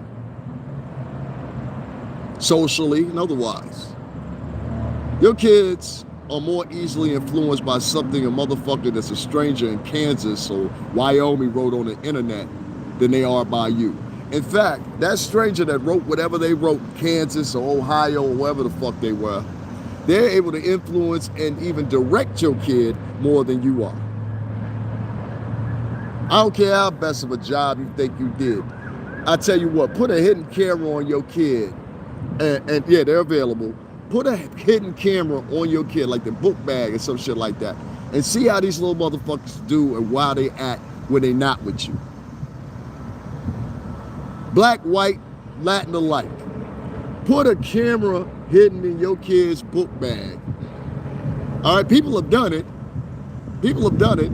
Put a camera in your kid's book bag and see if he's the same mild-mannered little motherfucker he is without you as he is with you. And I guarantee you, you will see it there, especially if you were a boy. Especially if you were a boy. Shit, I was a boy. How the fuck do I know? I was a boy. Still standing tall at the motherfucking stall. Still standing tall at the fucking stall. You understand? So, make no mistake about it. Kids have a different personality. They have to invoke these personalities. They're able to fit in. Don't you remember trying to fit in when you were in school? I do. I had a nice little equilibrium. I hung out with all the jocks. I played some sports. And I also was cool with the nerds, because a lot of them were my neighbors. Mikey Vanderpool, Sterling Turner, Hunter Weichel, Pierce Weichel. Those are my neighbors. You can't equate what you have taught your children and what you think, morals you have put in them, against society and the world nowadays. It will not serve you any good purpose. In fact, I will tell you this. I will emphasize that you put a camera in your kid's book bag and see how they are when you're not around. And it will prove my point even more. You will see that your children are on the internet constantly. You will see that your children, 80% of their interaction happens on the internet. And even when they're in interaction with someone in a real tone setting, meaning a real world setting, they will still be there interacting on their phone. Don't believe me? Next time you stop to talk to somebody, you got your kid with you, look to the side and see what your kid is doing. And I guarantee you, if they have a phone with them, they are checking their phone. They're not even worried about what the fuck you said. You could have just said, hey, I'm about to take my kid. He think I'm spending $10 on him. I'm about to spend $10,000 on him. Right, baby? And you're like, uh-huh. Just typing. Just typing. The world is not what these O.Gs is explaining. The world is not what these O.Gs is thinking they're giving to the rest of the culture. The shit that they're talking about, this metaphysical, most of it metaphysical, esoteric, I got 3 wishes and a dream and a branch stick ass rhetoric, tree stump preacher bullshit now brought to YouTube. This shit serves you no fucking purpose. What is it going to do? I had to write on Sinetta's page the other day because Sinetta had something on there. And there's no disrespect to the brothers, the Hebrew Israelites. I know Captain Tazariq, I've seen his die. I don't know him, but I've seen his diatribe many times. But I've seen y'all niggas been talking for about 10 years now. And y'all the ones we need. And I'm going to explain to you what I mean by that, Sinetta. And I meant no disrespect to you. You know, Sinetta, you make no secret about it. We used to watch you. And you know what I mean. Look, Sinetta, I look at you as a friend now, all right? Let's be friends. You guys have got to switch that shit up, all right? You get on, you have these long-ass debates, got motherfuckers on there calling themselves this, that, and they're professor in there, what's the name in this, or whatever, and, you know, terms, and fucking different doctrines you can't look up and shit like that. And this ain't no insult to you at all. But you have men, Captain Tazariq, that are trained. And Tazariq, I hope I'm saying your name right. You got men that are trained. You need to train some more. That's what you should have used the picnic for. Now I know that you feel like, and this is part of indoctrination, but it's got to be good doctrination. And make no mistake about it, Sinetta, people that are in your circles, it's all about indoctrination. One of my friends, Far Out Flow, you know exactly what I'm talking about. He used to be one of us from Daddy's house, recording studio. Recorded numerous songs for me at Daddy's house recording studio. So shout out to Flo. He part of that movement. Y'all also interviewed Flo before. You know what I'm saying? Ask him. He know me and I know him. Last time we was with each other was on 30th Street, 9th Avenue. We were sitting down, having coffee. Hey, that's how he rolled. Oh, I'm not too sure if he rolled like that anymore, but that's how he used to roll. That's my man. I don't roll like that either, you know. Can't. But make no mistake about it, my man joined the ranks of that area y'all in, and it's all about indoctrination. You have to get members to come, same way as the Muslims had to at one time. I'm very versed in that. Same way as many other different groups in this culture and society have done with different denominations of Christianity, different denominations of whatever religion you choose and favor as your own. Now let me tell you guys something, right? And I'm gonna make this the last mark of what I'm saying here. This is O.G. mentality by men or women. It's not accepted by the youth. So, like a car battery that's went dead, you keep trying to turn it over, but the motherfucker just won't quite start, will it? Just won't quite start. So y'all had to call in a mechanic. You know me, on YouTube, I just offer counsel. That's all I do. As a person of that nature, I have to look at it like this. What will happen next? You got to fight for resources on your hands. You got city after city across the United States seeing urban youth being shot at, killed, whatever you have fast you want to look at it. Nothing's being done. Niggas are not brave enough to take to the streets to fight. God, they can't stand a fight, real fight. I grabbed that for 12 years as a slave. He said with a couple of men, well equipped, we could overtake the crew. This is on the slave ship to the next destination. This is on the slave ship to the next destination. Nigga ain't got no stomach for a fight, he said. He said, what you see here is slaves, born and raised. Nigga ain't got no stomach for a fight. Not a real one. And it's true to this day. They'll fight you, but they won't fight for true freedom, true thwartness of oppression. No, they won't fight you. They won't fight them, they'll fight you. And all those aggressions come equipped with lack of resources, whether they be money, monetarily, whether they be food. I talked to you guys before about these food deserts, which are areas that are popping up all across the United States. I talked to one that just particularly popped up in Brooklyn, where now the nearest grocery store is almost a while away. So that means old folks in the wintertime are gonna have to get up, no matter what background they are. They're old people. So old folks are gonna have to go all the way a mile to go get the groceries and all the way a mile to come back once before they could have went across the street.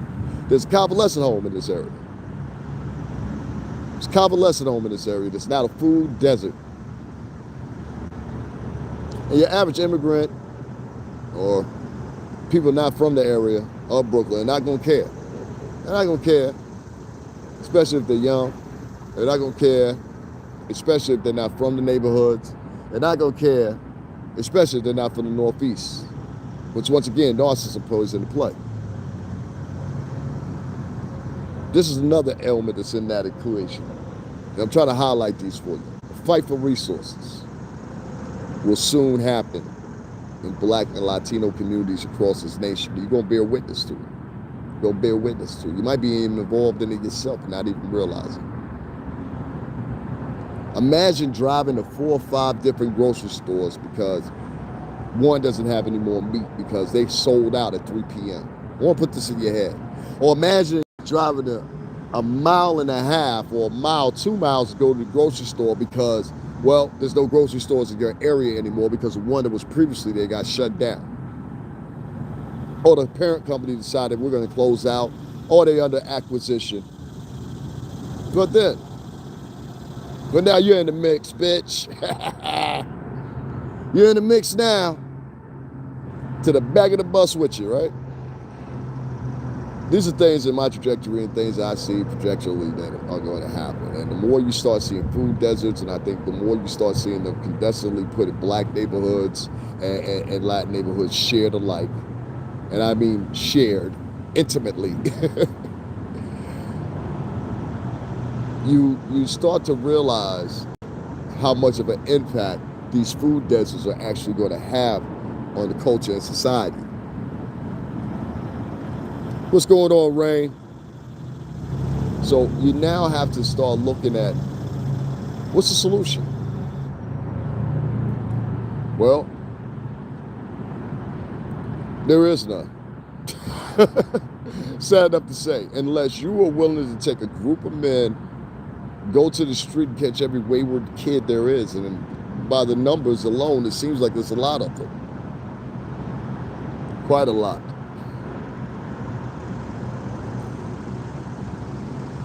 There's no real solution that I can come up think of this quickly. There will be a short deduction in these concentrated areas that seem to be all the major cities. There's no quick inoculation I can give you whatsoever. A lot of it's monetarily, a lot of it's depending on the infrastructure bill, the second part in particular, and the distribution of those monies. A lot of it's depending on the variants and what effect they have on the next couple of months, which by the trajectory of it doesn't look very fucking good, does it? Here's a variant for you, here's a variant for you. Oh, you haven't heard of the Brazilian variant? Fuck that, we got a Brazilian variant now. How about a Colombian variant? Here you go, here's another one. When you were here the first time, I curse a lot. I'm from the Northeast, we curse.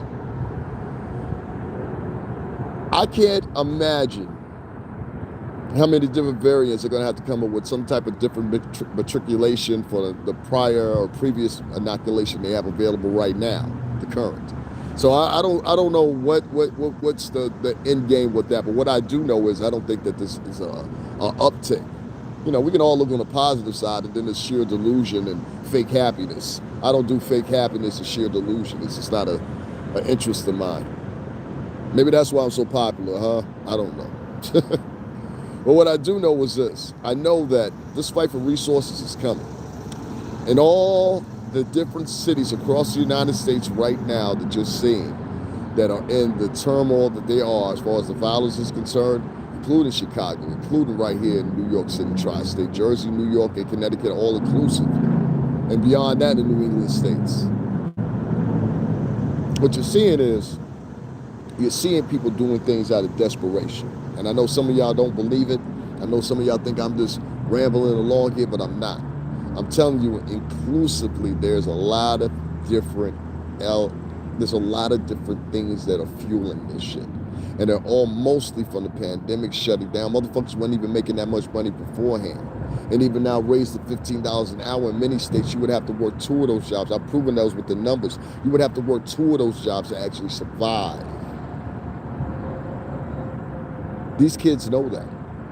And all your old school ass last O.G. tales about, hey, I know how you can do it like this, nigga. All your OG tales about how many times you been in jail. Yo, nigga, I was in this jail for 10 years. You got motherfuckers out here 35, 40, 45, 50 years old talking about when they was last locked up. I ran into one of these niggas at the motherfucking corner store one night. He opens the beer in the store. These are motherfuckers that people have example of. White ones, there's black ones, there's Latin ones. Well, I done seen all of them. Motherfuckers sit back. What you need to do is, what I need to do is stay the fuck away from you. You are the example I need. Peace. I've never had a problem saying goodbye to a motherfucker. Sometimes you gotta say goodbye to people. Some people are not lifelong friends. This is what it is. Some people can be new lifelong friends. I believe that as well. But everybody's not meant to be a long-term friend. Some people just feel their motherfucking purpose. I learned that in the business world. Learned it even more after I was fired. Shit. I learned who my friends were. I had about 4 of them, you know? Shout out to my homegirl formerly at Interscope, you know? Came through with the cash app, hit me with like $2,000 a while back. I appreciate that. You know, that's real shit. But yeah, don't make no mistake about it. The same influences ain't gonna save you. Oh, they ain't gonna save you. The same, you heard me right. The same people that influence you and sell you these albums, they're not gonna save you. They're not gonna save you. No, they're gonna hide up in the hills. They're gonna make sure they're all right. See, it's not even distribution of opportunity and cash that is the problem. Not equal distribution of opportunity and cash. And the thing that makes me mad is people in the 90s were talking about these motherfuckers in the 70s that were black, that were all about being against the system and doing this, including Angela Davis, including many other people out there. They know who I'm talking about, including one particular professor that wears glasses with gray hair. Brother West, Cornell West. These people had a whole different diatribe when they first started. And like many people, we mature, we get older, we start thinking differently. We have different approaches to life and, you know, all that shit, and rainbows and stardust and all that shit. But one thing doesn't change, and it's the narrative of you. Oh, that doesn't change. Now, the narrative of you doesn't change, especially if you don't want it to change. You see what I'm saying? So you got a whole bunch of kids that were born to 13, 12-year-old, 13, 14-year-old parents. And many of us went to school with some of these motherfuckers. And if you don't believe me, I'll point you to a TV show that came on MTV, the same MTV I danced on for 2 years, called 16 and Pregnant. Y'all remember that show? Oh, they had seasons of 16 and Pregnant. And the reason they had seasons of 16 and Pregnant, because this now had been absolute in society that There was teen pregnancy going on rampant across America, especially if you were in rural areas of America. I lived in a rural part of Connecticut. Ain't nothing to do out there but drink and smoke and fucking go to the local taverns and shit. Let's go to the mall. Let's go to the tavern. Let's go to the Packy. If y'all don't know what the Packy is, that's a liquor store. You remember that show? I do too. So, you know, like, the influences that your kids have now are not the same influences you have. The influences they have most of the time are negative influences that this disguise as being positivity. You know? It's the same thing that goes in the Bible. The way the devil fooled the world was making them think that he didn't exist. You know? Well, this doesn't work that good with adults, because adults are easily perceptive of deception, I believe. But with children, oh, hell, it's disguised as a word called influence. And that same influence is now being used to basically supersede your orders or anything that you think of in your household or your morals, and be passed along to individual strangers on the internet. And these influences, backed by the music, backed by shit they hear on quotes or memes or whatever the case may be, all those things that they hear, they now categorize them and put them all together. And once they categorize them and put them all together, what happens is you get this amalgamation of bullshit. And the bullshit you get is somebody going into a grocery store committing a mass shooting. The bullshit you get is somebody going into a UPS store and they saying, you know what, I don't like anybody here. Let me flip out and do whatever I'm gonna do. We live in a world that is coined under a phrase in the 1920s that Aleister Crowley. Aleister Crowley said, do what thou wilt. And the society pinned with anarchy, chaos, and all kinds of misconstrued different conclusions that people come to. The problem is now you have the internet having a litany of different people being able to come to their own conclusions, and then individually being able to, I guess, pass on those secular thoughts to multitudes of people in a quick, rapid space. Whether that vehicle be YouTube, whether that vehicle be Twitter, whether that vehicle be Instagram, the point of influence is there. It's just, what are they being influenced by is just what's in question. And I particularly don't like what a lot of people are being influenced by. I don't like what a lot of feminism influence is doing to society. It is coining men in a position where they are now being framed as being fucking sexual predators every 5 minutes, even when they're not. You know, I grew up around Italians and Greeks. I got a lot of them in me. You know, a lot of them in me. And I can tell you straight up and down, I know real Italians, whether it be the Vacos, shout out to Dominic, shout out to Joey and fucking Dom down in fucking Dom Jr. down in Newport. Now, I'll tell you this much. They kiss on the cheek. They hug, much like black people. We're very, you know, Caribbean people especially. Very huggy, whatever, you know. It doesn't matter what type of Caribbean you are, you know. There's East Asians, British West Indian Tea Company, I believe that's what it was called. I brought them there. East Indians, Asians. People live right in Jamaica, Belize, Trinidad. Come up to you speaking like this. What on, star? What I did with the picnics, you know. Speaking straight patois. You'd be like, what the hell? This is an Indian man speaking patois. This is a Chinese man speaking patois. Yeah, the native of the island. Now, in conclusion to this whole live, there's nothing you can do to offset the violence and the chaos that's going on in the world. I don't back it particularly. But what I don't back even more squarely and more directly is, I don't back faux-ass fucking advocacy. I think faux advocacy, faux agendas, faux advocacy takes away from real advocacy. Things that are real importance. You know, anybody could get online nowadays and boo, you know, we gotta save these squirrels. Do you know that here in the Northeast there's tons of fish showing up on the beach fucking dead, and birds dropping from the sky dead? And they picked them up multiple times now in Massachusetts. Yeah, go look at it on your phone, shit. Look it up for yourself. Don't take my word for it. This is from local news agencies, not from some conspiracy theorists. This is from local news agencies. The meteorologists can't figure it out. Geologists can't figure it out. Nobody can figure it out why these animals are dying. A lot of people are blaming climate change and all that, and that's up in discussion. I want to see how long this summer lasts. I don't know about y'all different locales. I want to see how long this summer lasts. And will this summer extend longer than it usually does? Indian summer, I think they call it. You remember that? Top of the day, fam. All right. With all that variance now. Okay, I'm ready. I wanted to make sure I was up on everybody. I don't see the chat sometimes, guys. I got it on the stage, so because it's kind of like when I see the chats moving up, it's kind of like, I don't know, it doesn't stay with my eye. And the sun is in my eye too. It's just like, it's not a good mixture for me. So I have to touch the screen so I can see you guys' comments. So if I don't see you guys' comments, I don't respond to them like in time, real time, I'm sorry. There's nothing to quell the violence that's happening. It's all over a fight over resources.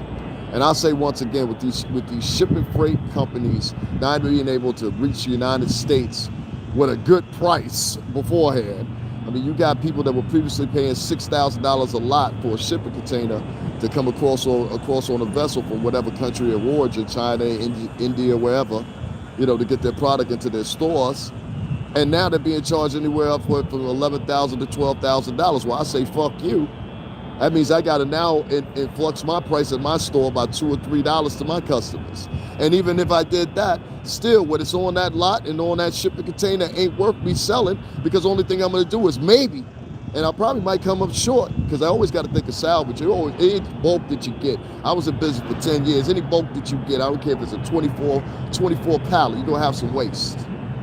You'll have some waste. Believe it.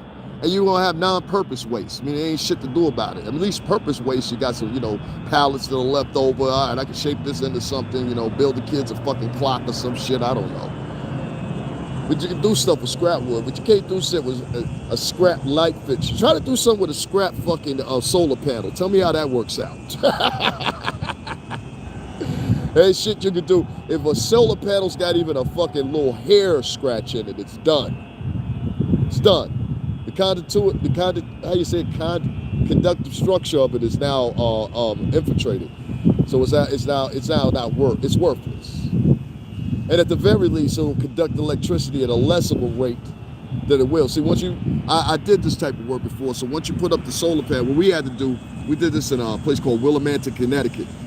And Willimantic, Connecticut had gotten a grant, and now a lot of other people here in the state of Connecticut are using that grant. My friend Rick, he just put some up on his house out there in Niantic. But what they're doing now is they're taking these solar panels and they're actually fueling whole neighborhoods with them. And one of the examples is out there in Willimantic, Connecticut. And don't get me not wrong, shit of a place to live. You know what I'm saying? I think of so many other places they could have put it. But for the population, the wattage, or whatever, experimental, theoretically, let's see what happens, I like the approach. But we were part of the group that got the bid. So we were hired on, and we did both two chores. We did the building of the structures, which were the ones that the solar panels would ultimately sit on. And then we actually took the solar panel pallets. Now, the pallets came in about 24 in there. And if you had one of them damaged, it's done. These pallets cost $1,000 a piece. For 24 of them. Which is cheap on the spectrum of, you're doing a house or something like that. But if you're doing a whole fucking community, we're talking about upwards. We had one day when we had 124 pallets come in. All right? So it was 100 individual 24 pallets. It came in on a fucking huge ass truck too. And they had to be very carefully, one by one. The guy was still there. We had started at 5:30 in the morning, me and my friend Doobie, my other friend. That guy was still there at 6 o'clock in the evening, unloading that stuff because they're so fragile. And the reason I got into that and I'm talking about that, and I know y'all think I'm long-winded on it, it's the same thing that goes in society. Continuity and conductivity. And if you don't have any of that, you just have a whole bunch of frail motherfuckers online because they're scared of something. Something fears them. He called me fat. You used to be able to call a person fat. You're fat. And it's not healthy. Now let me do this with you to help you out. Now if you're doing it to insult the person, that's different. I ain't into all that insulting thing. I don't take insults and I don't give insults. But if you insult me, I'll insult you even worse. I've done it in office buildings for years. I was one of the few people at 1540 Broadway that walked through there cursing at everybody. I meet you the first day, how the fuck are you? I want you to feel comfortable like that because I want to have a real conversation with you in the future. I don't ever want to be hindered in the conversation I can have with you because I might be having to make a paramount point at any given time whether or not I need to get you out of my circumference or I need to get out of your circumference. And I'm talking about in the work latitude. Oh yeah, I'm a prime example. Motherfuckers could be in your way at work. They can even conspire against you at work. I had them do it for me for 17 fucking years. And I've seen other people when they were fired had the same story, so I know I'm not exaggerating. They're online here with me. What's up, Big Face Gary? What's up, Gene Dill? What's up, Star? You know what I mean? You want me to name some more? I can name more of them. So everybody knows what I'm talking about here. When I say it's already hard enough at work, it's already hard enough, going wherever you're going. But I'm not with the faux happiness. I'm not with the faux delusional thoughts that everything is all right. Because we got some billionaires and millionaires. The fight's not over. The fight's not over. It's not time to go to sleep now. A lot of y'all motherfuckers are relaxed as shit. I just bought me a Bentley. Look, motherfucker. Been in Bentley since I was fucking 19, man. That shit don't impress me. That's like that young boy came on my page. I said, okay, which one you want? Lamborghini, Ferrari, GT? Which one you want to see me? Like, what the fuck? That's the shit that's paramount to a lot of motherfuckers at that age, and I get it. But I spent 17 years living that lifestyle. I stayed in the same places those people laid there. I ate the same way they ate. We went to the same concert, on stage with them, off stage with them, to the side of the stage, whatever. In the crowd sometimes or whatever. I was there at the good times, the bad times, Bad Boy Entertainment. So you make no mistake about it. I've seen millionaires come and go. I've seen motherfuckers get it and lose it. Off of leases, getting houses that out of their perimeter because they want to keep up with motherfuckers. All kinds of dumb shit. Hell, I blew some money. Only difference is I know how to continue to make money. A lot of those guys, they didn't know how to do that. They didn't have no talent. They were placed in places, in my opinion. Sometimes because of a single, sometimes because of the way they looked, sometimes because it was a writer and they got the good tone, the good octave to produce the song correctly like the original person that intended. I get that. But more so enough, the average artist ain't set up to last no longer than motherfucking maybe 2 years nowadays.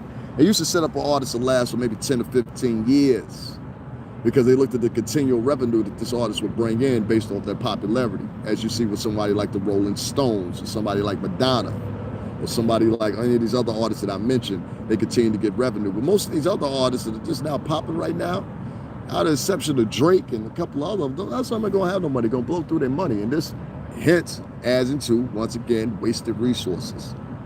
You have to stop wasting your resources. Don't go buy cars and chains or whatever, giving it to the Julia Jacob, you know what I'm saying? It's not going to serve you any purpose. You are entering into one of the most dangerous times, and I know you see the sun shining, but black people, Latin people, please listen to me.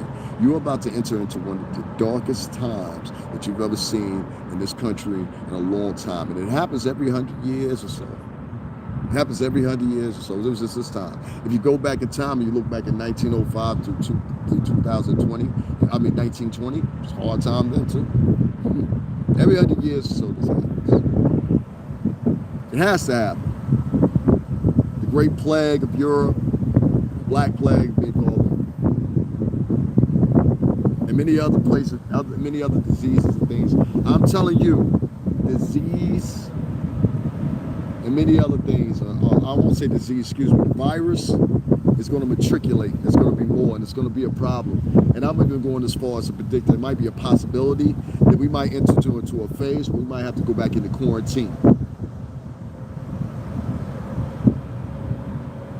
And one last thing I want to add on is this, and I'm going, but it has to be said. I think, in my personal opinion, a lot of this uptick in violence across the cities can be attributed to a lot of certain individuals, I will say again, certain individuals that were released from prison during the COVID-19 scare across the country. And when I point to that, I say this. I noticed that the largest upticks of all this stuff happening are in cities. And does anybody know that's ever been in the crime game or ever been in the streets? You know that there's a lot of people that are locked in the streets and get locked up in the streets, and they may perhaps not be caught for a crime that was violent at that time, but they have the perplexity to do much violent crimes. Meaning this motherfucker might have get caught up on, selling the crack rock on the side of the corner or something, but really in reality, this nigga a killer. That's the gunman. He just got caught up on that charge. You know what I'm saying? I've heard a motherfucker mention this before. It was like, damn man, the gunman got caught up on a warrant from the people for child support. That ain't what he do. You understand what I'm saying? But that's what he was locked up for. So now these guys are now hit the street. And a lot of these guys is the chiefs. A lot of these guys is the hard hitters. A lot of these guys is the real do-dirties. You know what I'm saying? On the streets in their area. And now they home. Well, a lot of these little motherfuckers were out there doing that because they ain't had no guidance, and vice versa goes the same. The reason they were out there doing it in the get-go and they were all wild, wild west, because a lot of the motherfuckers that actually facilitated order were gone. That's one of the problems that police officers have to start understanding, and judges as well. You're always going to have drug dealing. You learn that more by legalizing marijuana, so you understand their knowledge. Europe and many other places have followed. Finland and other places have gotten this ideology. They get it. There's more to gain out of it taxing this shit because usage is never going to go away. In fact, you make the violence implore itself even more with the people having to hide. Now, I'm not saying the same thing as motherfuckers should be right in the middle of the street shooting up heroin and smoking crack. No. Well, I think it's okay, and evidently the laws have figured that it's okay to be around and smoke a joint. Now, I spoke on this before, and I'll say this before. I'll say this again. I don't want no heroin addicts around me. I don't want no crack addicts around me. I don't want none of them motherfuckers around me. I don't have nothing in common with you. I don't smoke crack or whatever. But these be the motherfuckers at the corner store trying to give you advice on life. These be the motherfuckers that'll pass 4 white people and they see you at the end of the motherfucking chain of the line. They choose you to speak with and fuck with. And I have to tell these motherfuckers straight up and down, look, I'm not interested in talking to your old loser ass. All right? I'm not interested in talking to your old loser ass. I'm not. And what I mean by loser is, don't make no mistake about it, I was fired. But I mean, motherfucker, you have nothing pre-existing in your work resume that it says anything to me about you were trying. Nigga, you were getting by. A lot of people don't understand that with the job descriptions versus getting by versus actually having a career and making it. I had a career. There's many other black people, Latin people out here that have careers too. You understand what I'm saying? And if we put in that same diatribe with someone that has not had any previous work experience that is equate to the same, is a fucking embarrassment. That's why I get a little tangy when I get these old motherfuckers that walk up to me and you like 57, 58, and I'll be like looking at them like, that's all you got to work with is age? I don't give a fuck about your age. Doesn't equal experience. You understand what I'm saying? And I can guarantee you, and my work history shows it, all the places I've traveled and had to work at shows it, that my work experience is in more depth than yours. And it's not an insult. It's just the fact that that's what you are biding your challenge on. Or if you're biding your challenge on, I'm a white man still in the United States, good luck. If you're biding your challenge on, I'm this type of person, I'm that type of person in the work environment, good luck. Because what you're going to see is, especially in the next 2 or 3 years, the world is matriculating. I never years ago would have thought that I would be this popular online, and I'm not trying to blow a smoke up my ass, but I would never thought I would have 1.8 million views off of doing a podcast. You understand what I'm saying? But people, as you see in the chat room, keep coming back. Thank you so much. And thank you, guys. Yes, it's Cash App, $STRINGERBELL 80. That's Stringer Bell 80 on Cash App. Also, there's a PayPal link in the description box. Yeah, guys, please hit that up. This is how I make my money, man. This is my job right here. And we're going to do another live right after this. Now, I just wanted to cap this up because there's so much to say in this. The perplexity of this talk about these O.Gs and really what they stand for and where they're at, the reason I chose to take a different narrative versus the regular narrative that everybody tries to address, and they say, oh, well, what these young kids, okay, you pointed out what they're fucking doing. We all know what they're fucking doing. We all see it. I mean, I watch the news, you watch the news. I mean, what the fuck are you teaching us but revitalizing, you know what I'm saying, and rewording and restructuring and rehashing what I've already heard previously? I don't want to hear that shit. I want to hear what your fucking solution is. And if you don't have a solution, then you're useless. Get over there with the fucking rest of it. We'll call you when we need you. Get the fuck off YouTube. There's some of you guys that are 50-something fucking plus years old and you're still out here jitterbugging. That's what my uncle called it. Uncle Will said that shit so well. He said, let me guess, they still out here jitterbugging? I said, yeah, still jitterbugging. You know, the jitterbug. Hey, say, what's going on? All right now. Okay. You know, jitterbugging. White dudes do it too. They call it dancing, shaking the jig. That's what it is. And I'm just not with that whole shake a jig mentality. I'm sorry, boys. I can't fuck with you on this one. Y'all gonna have to count me out on this one. I'm sorry. I'm sorry. I don't mean to hurt nobody's feelings. I just want to tell you, anybody thinks like that, fuck you and fuck everybody who lives in your house. Simple as that. I am not going to highlight ghetto culture and let that supersede on the actions that come with ghetto culture in a world scope. I'm not going to help do that any longer. I did it for a record company. Now I got regular motherfuckers blatantly telling me your subscription rate, your viewership is all dependent on you doing not what needs to be heard, that type of podcast. No, sir. We need to hear our late evening dose of gossip. Let's tear down this person black, this person Latino today. Let's see who we gonna thread on or whatever. And it all is a result of the fact that you don't have the gumption. And I know it's for truth because I grew up around fucking Italians and Greeks almost all my fucking life. And I'm trying to tell you guys, the main thing you see is you see guys that are ready to flex on you because they're the same color, but they won't fucking do that in front of some white dude. They won't do it. The most that white dude will get is a threat. He ain't gonna get no pants put on him. Where is you at?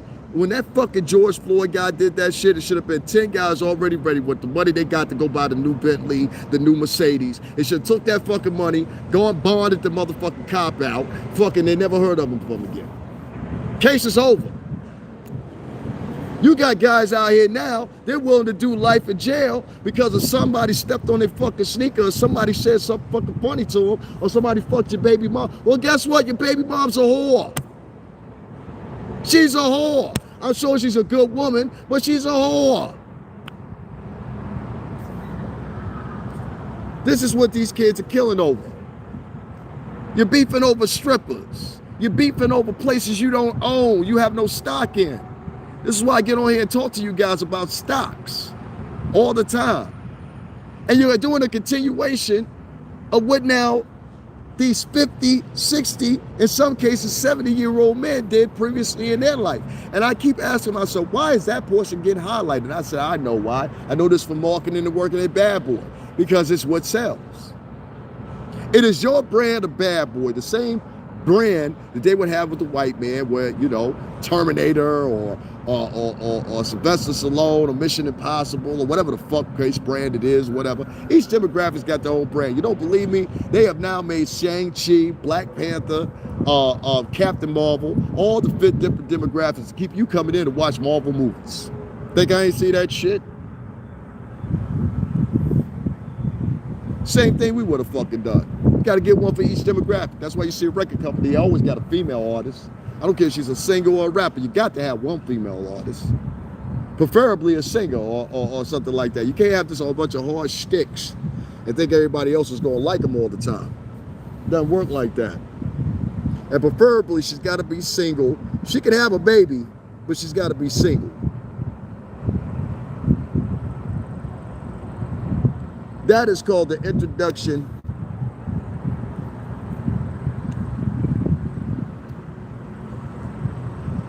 This is called the introduction to a new way of thinking. And these O.Gs that they got out here, way smarter.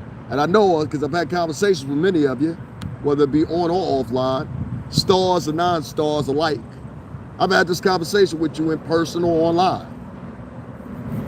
And don't start that star shit. Motherfuckers always get on here talking about the stars. I worked in the entertainment business all my life. I never get online and talk about who I know. I never get online and talk. Y'all notice that I never get online and talk about who I know unless they were talking about me. And I'll say, oh, I worked for that person, or they knew me, or they'll say it themselves. That's some little kid shit. What's it called? Name dropping? Yeah, I don't do no name dropping. I do name dropping when it applies to me.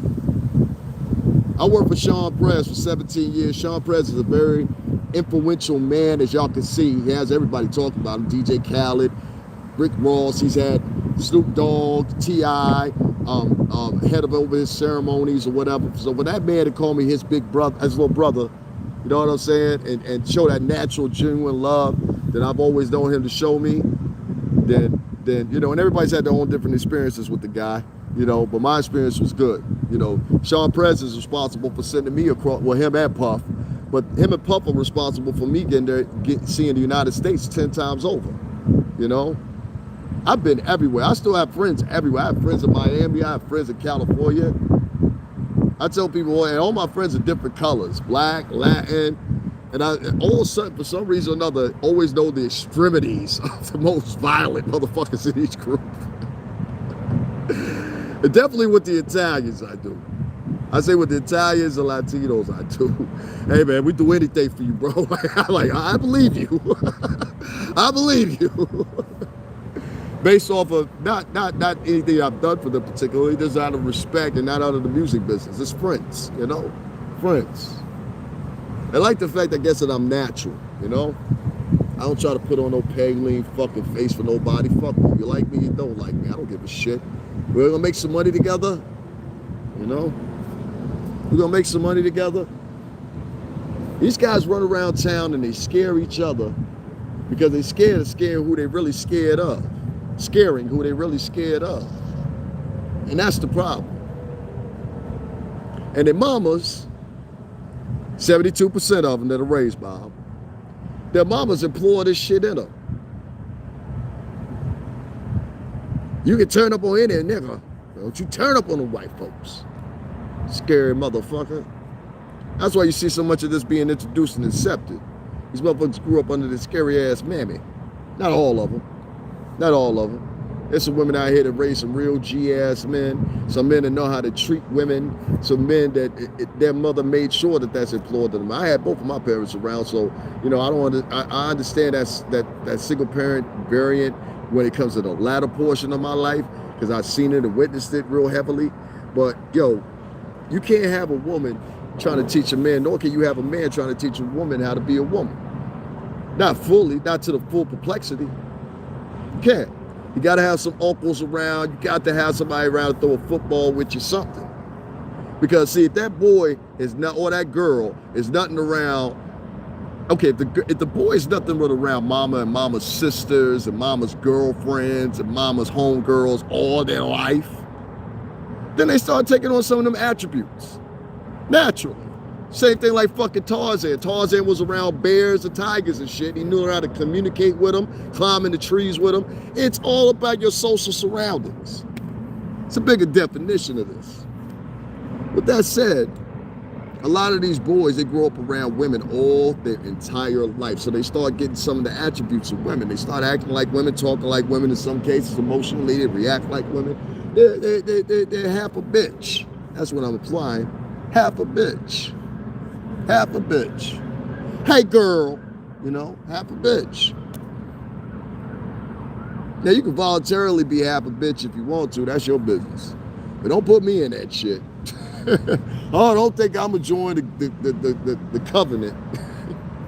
The half a bitch club. You know what I'm saying? Nah, not this guy. I ain't never been that guy.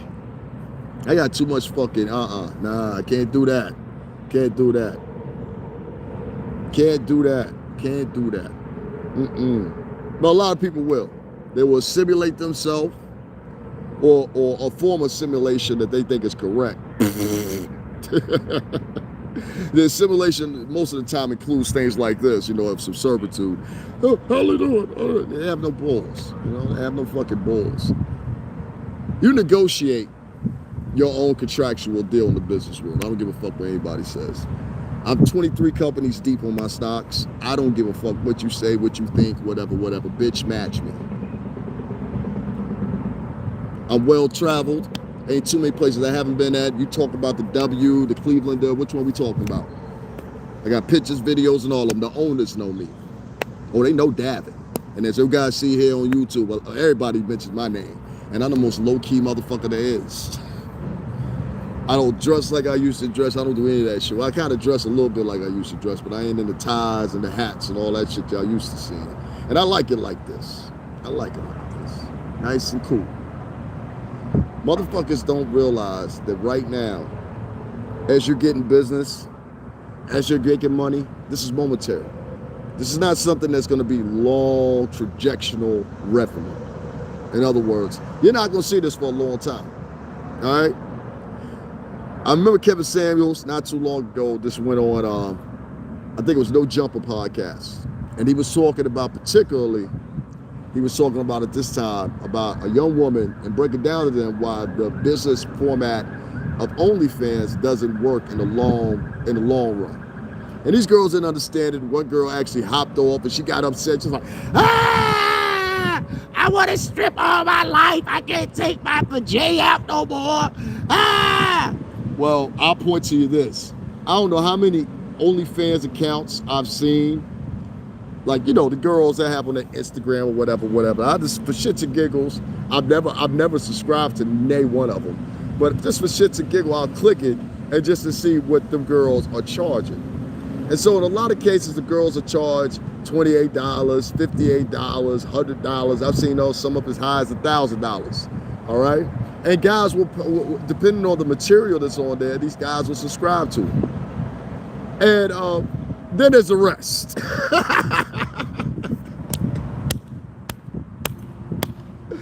Oh yeah, then there's the rest of them. Get back there on the bus with the rest of them. But then there's the rest of them. And this plays into society too, because let me tell you, these girls out here killing and willing. Y'all want to talk about that?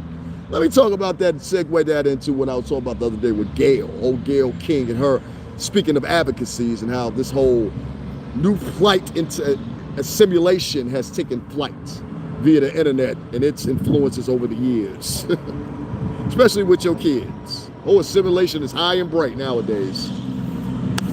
Go along, get along gang, as Quan Wayne Brown calls them. Oh, there's a whole bunch of motherfuckers in the go along, get along gang. You ain't know, don't you know? Don't you know? In society right now, you have a lot of influences such as Gayle King or whatever. She talks about, assaults on women very heavily. Her protege, Gayle Jr. I don't know if you guys know this or not. Gail's got a house right here in Connecticut. How about that for a fucking shake, huh? Yeah, Gayle King has a house right here in Connecticut. I think she's somewhere out there by Plainfield, some fucking where out there in the schicks. She ain't over here in the mainland with us. She over there in the, technically she is in the mainland. We're on the shoreline. But I digress from that. I just don't like that woman. She puts her highlight now on CBS, and I don't know what influence she has over at CBS, but evidently they are scared of her over there. And they're treating her and coddling her like a child. And I think a lot of those male anchors over there are actually doing this because of pure simple fact, they see it like this. Those male anchors don't want to get it fucked up with Gayle because Gayle's reach. You understand what I'm saying? And I know the whole suggestive process that goes into shit like this, and I'll give you an example. If you want somebody, you want to painstakingly implant something in somebody's mind, specifically in society, what you do is you keep reiterating the same catchphrases or the same corn phrases over and over and over and over and over. Hence, in the topic of this, we're talking about this brand of toxic feminism that Gayle produces. Oh yeah, just toxic feminism, misogyny. Misogyny is the hatred of men. there are different ways I could take on the feminist movement nowadays from what it once was and its insertion, and I mean all the way back to Amelia Earhart,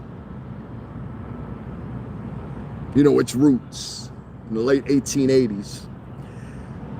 I could take and look at feminism so different ways, but what I have to really plan out is how is toxic feminism, oh yes, toxic feminism and misogyny, how are both of those not being addressed by the feminist community? Because see, I believe there's some good women in the feminist community. I think there's some women in there in the feminist community that are fighting for the right causes. Oh, they fight for the right causes. But when I hear little coin phrases, catchphrases, reiterated 15, 20 times in one sit down and conversation that lasts a duration of 7 minutes. Oh, well, I say, yo, that's on purpose. Oh, yeah, that's on purpose. We used to do the same thing with records.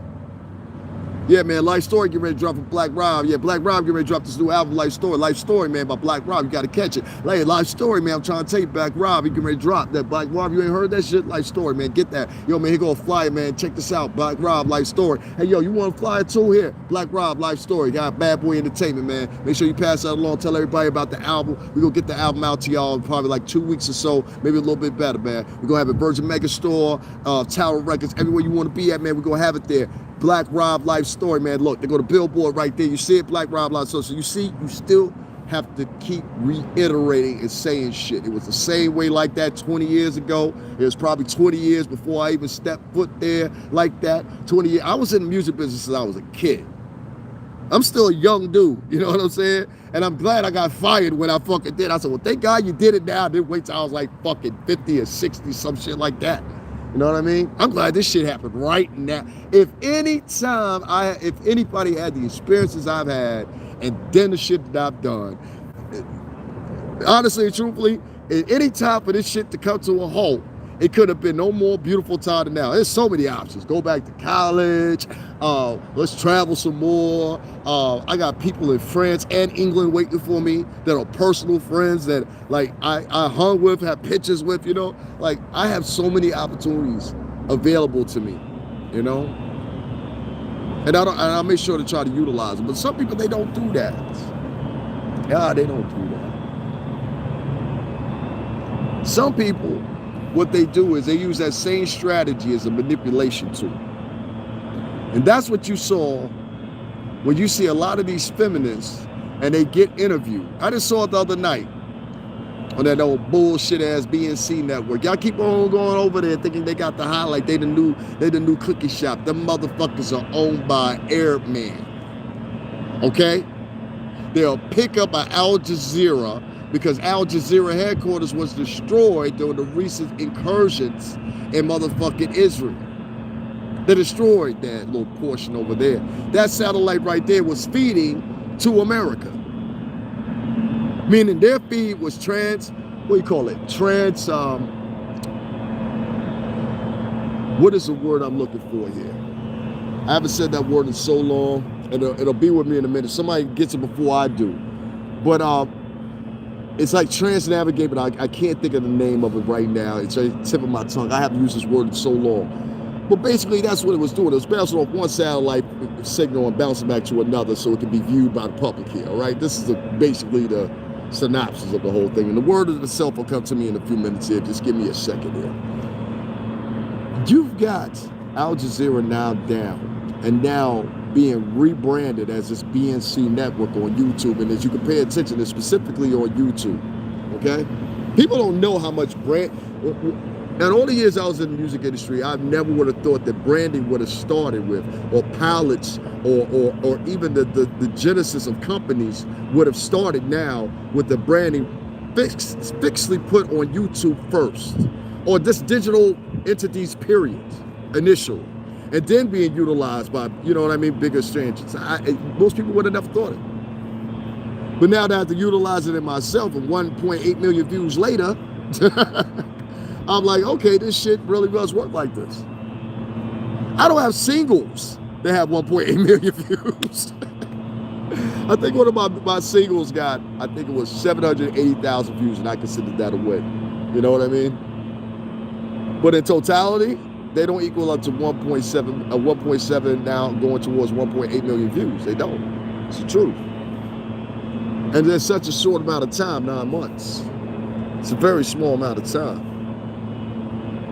Hey, Tina Gray, what's going on? Divalicious still rocking with me. That's my girl. Divalicious been here with me since the beginning.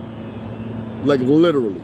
Divalicious, Annette, Patrice, who else? Main chick, what's her name? Dime chick. I was gonna call her main chick. Dime chick. It was 3 other women. They all been here since like the beginning. Like, I think like ever since my first pop. I got like, what was that? That was the one I did about Puff, and I think that was like 275,000 or something like that. Right? So I've been very blessed on here. I don't know if I just did it in the right rotation, the right way, or whatever. I saw that the views deduced since, and that's cool. And I just have like videos, like it'll be like 1, 2, 3, 4, 5 videos, and then I have like regular views, and then like the 6 or 7 one, and I have like, okay, we're trending at 3.5, 4.0, you know, like the one I did with Gene Deal, and that was all alive. That was now like about 3.5, I think, or something like that. So we, you know, we doing our views, and I did that in a very short amount of time. I think it was like 2-3 days. So, you know, not sharing it or anything. So we'll get the views back up. I ain't worried about the views. Yeah, y'all have since day one, factory. So, you know, if there's any den mothers right here, some names I mentioned, they say they want you out. You got to go. I don't give a fuck. You know what I'm saying? If you that disruptive, you know what I'm saying? I pay attention to them, you know what I'm saying? And like I said, Annette and I, we have personal conversations going for 2.5, 3 hours sometimes, just talking. That's why sometimes, and then I ain't gonna lie to you, sometimes I'll be like, damn, I want to talk to him right now, but I can't, because I know we ain't gonna get off this motherfucking phone. And it'd be something like my battery dead or dying. You know, you see me on the train sometimes, so I don't depend on the plugs on the train, because this shit's will blow your fucking phone out. You fuck with them too much. Like, well, every time the trains stop on the track, sometimes the whole car will lose energy, and then it'll boot back up, and then the energy will come back up. You know what I'm saying? Look, she laughs. She know what I'm talking about. And that shit be scaring me with my phone. I'm like, shit, I only got one phone. You know what I'm saying? You know, it's bad enough I ain't getting no donations like that right now. Let me get a fucked up phone. I'll really be fucked up. I ain't got nowhere to even advocate to get a new phone. I'm streaming to y'all for the public library. Look, I'm at the whisper.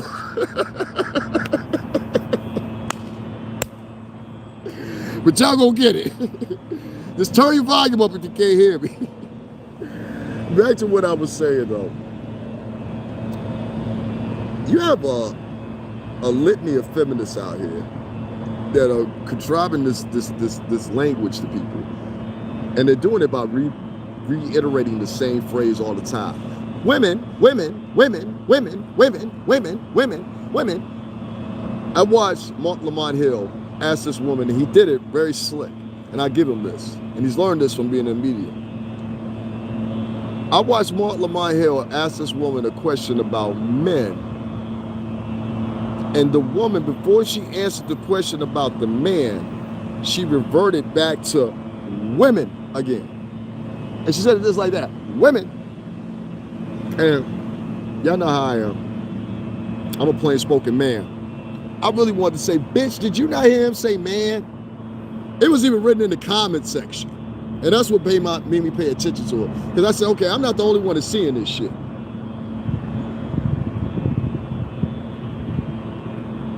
This is toxic feminism. This is not a motherfucker trying to grab your advocacy. This is a motherfucker trying to convince you that your rights, hell, your right just simply as a human being outweighs everybody else as far as gender, denomination of religion, and so forth.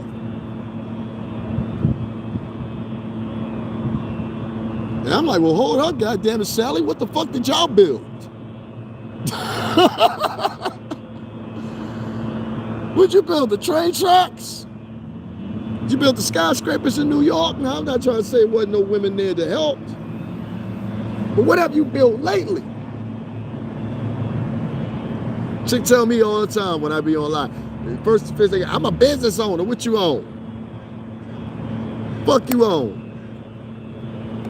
I'm a business owner. Ah, you a business owner. What the fuck you own to have you hired anybody? And are you just hiring other women? Because if you just hiring other women, what fucking perplexity do you have to offer to the culture? Now, I understand this whole diatribe with, you know, Wonder Woman and the Amazons and that little secular world you girls are trying to convince. I hope you enjoy your cats. Because like everybody's got a birthday. Everybody's got a birthday. That's the weird thing about life. Everybody's got a birthday. You will get older.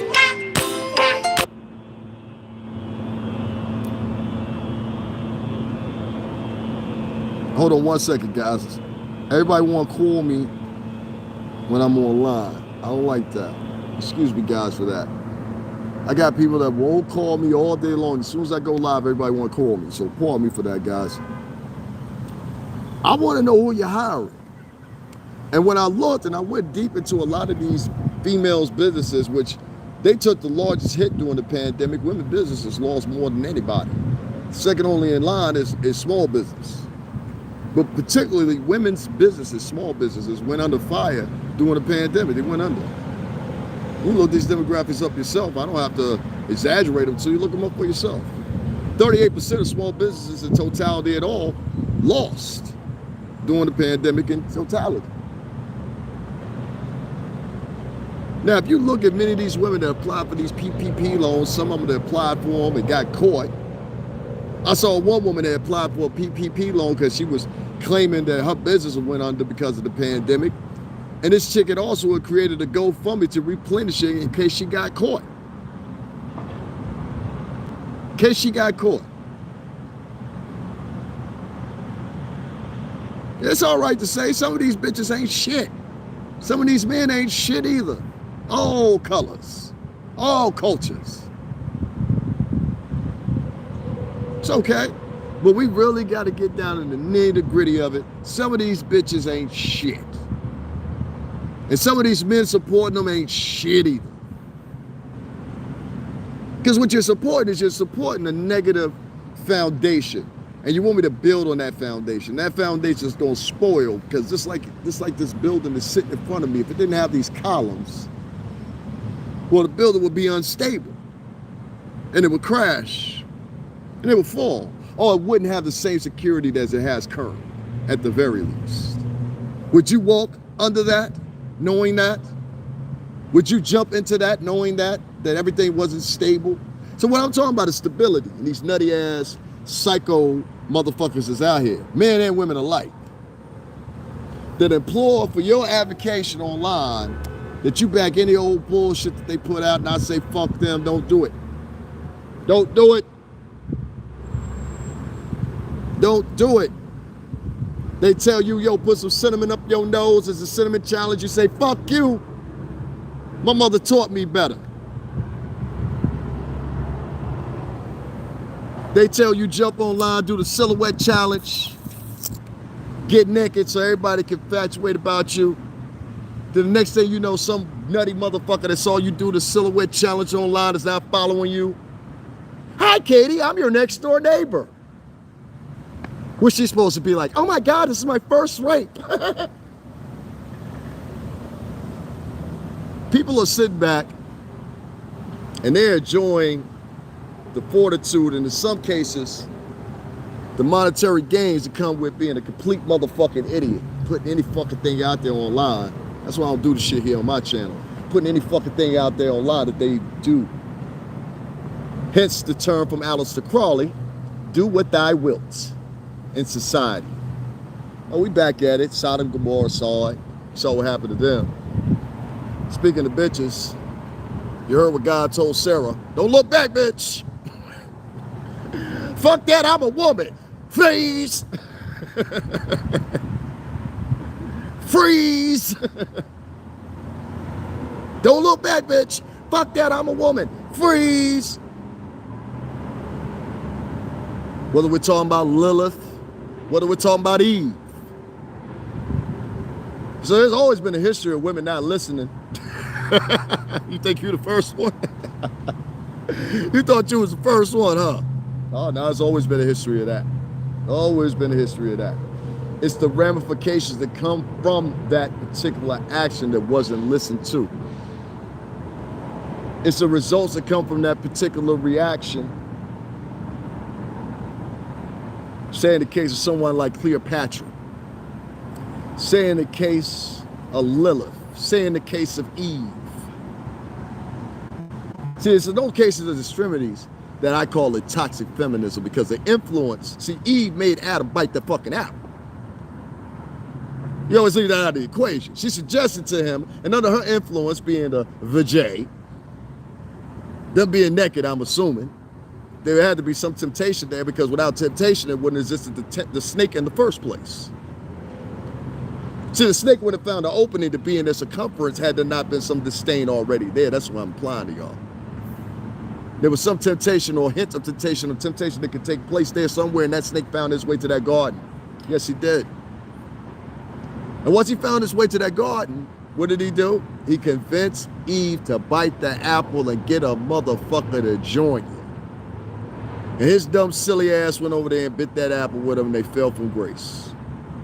And right beforehand, depending on how you believe, it was Lilith that had her own attributes.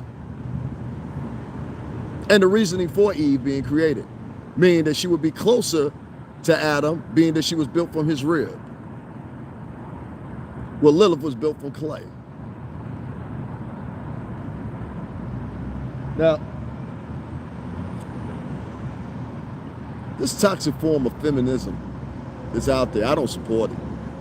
I see what's being highlighted as women. Women are even superseding baby and births nowadays, which is contentious to me and funny, because blacks and whites in this country had the two slowest birth rates of any other culture in this country. And I think in the past 50 years, just recently, as of 2020 numbers, had the most lax in births. And it's all attributed to a lot of other things. Some of it was contributed to, of course, abortion.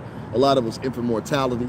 A lot of it had to do with not full-term pregnancies, stillbirths, and also all the ailments that inclusive with births or whatever. I don't have any kids, so I don't know that in that detail like that, guys. So don't hold me, to explaining that a little bit further, because I would just implore you guys to go on Google, look it up for yourself, investigate it yourself. But blacks and whites in this country had the two biggest decreases of births that have been seen in 50 years in this country. And a lot of things have to do, marriage has to do with it, a lot of things have to do with it. More importantly, I think it's what most people see.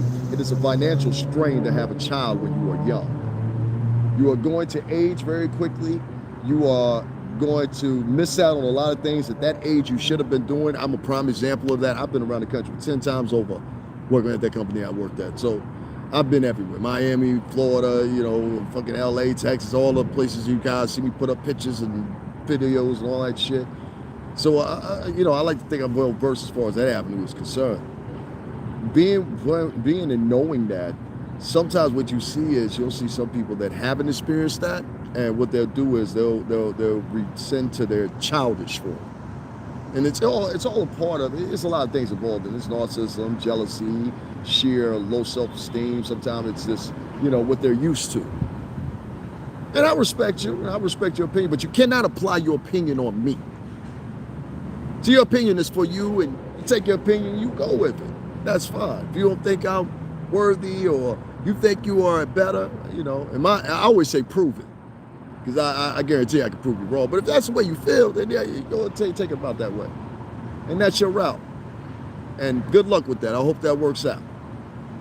What I've seen working with so many black artists and Latin artists, it doesn't work.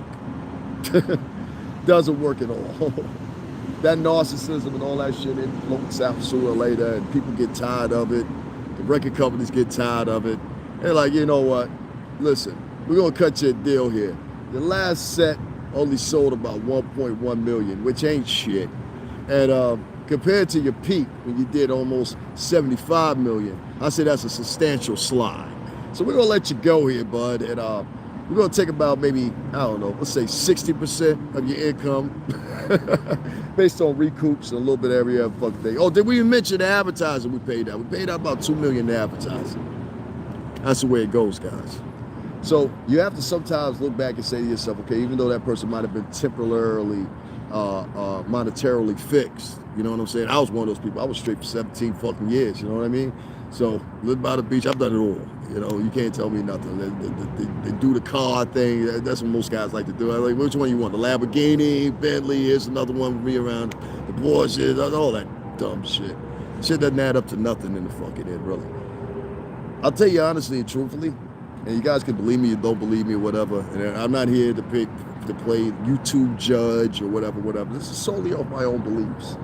But what I've seen when we went around people, wherever we were touring, or wherever the fuck we were at, what I've always seen is I've seen people first have one face when they first initially around you, and then later on after the performance or after the festivities have begun or however celebratory we are in the moment, then they'll kind of calm themselves down to start liking, you know?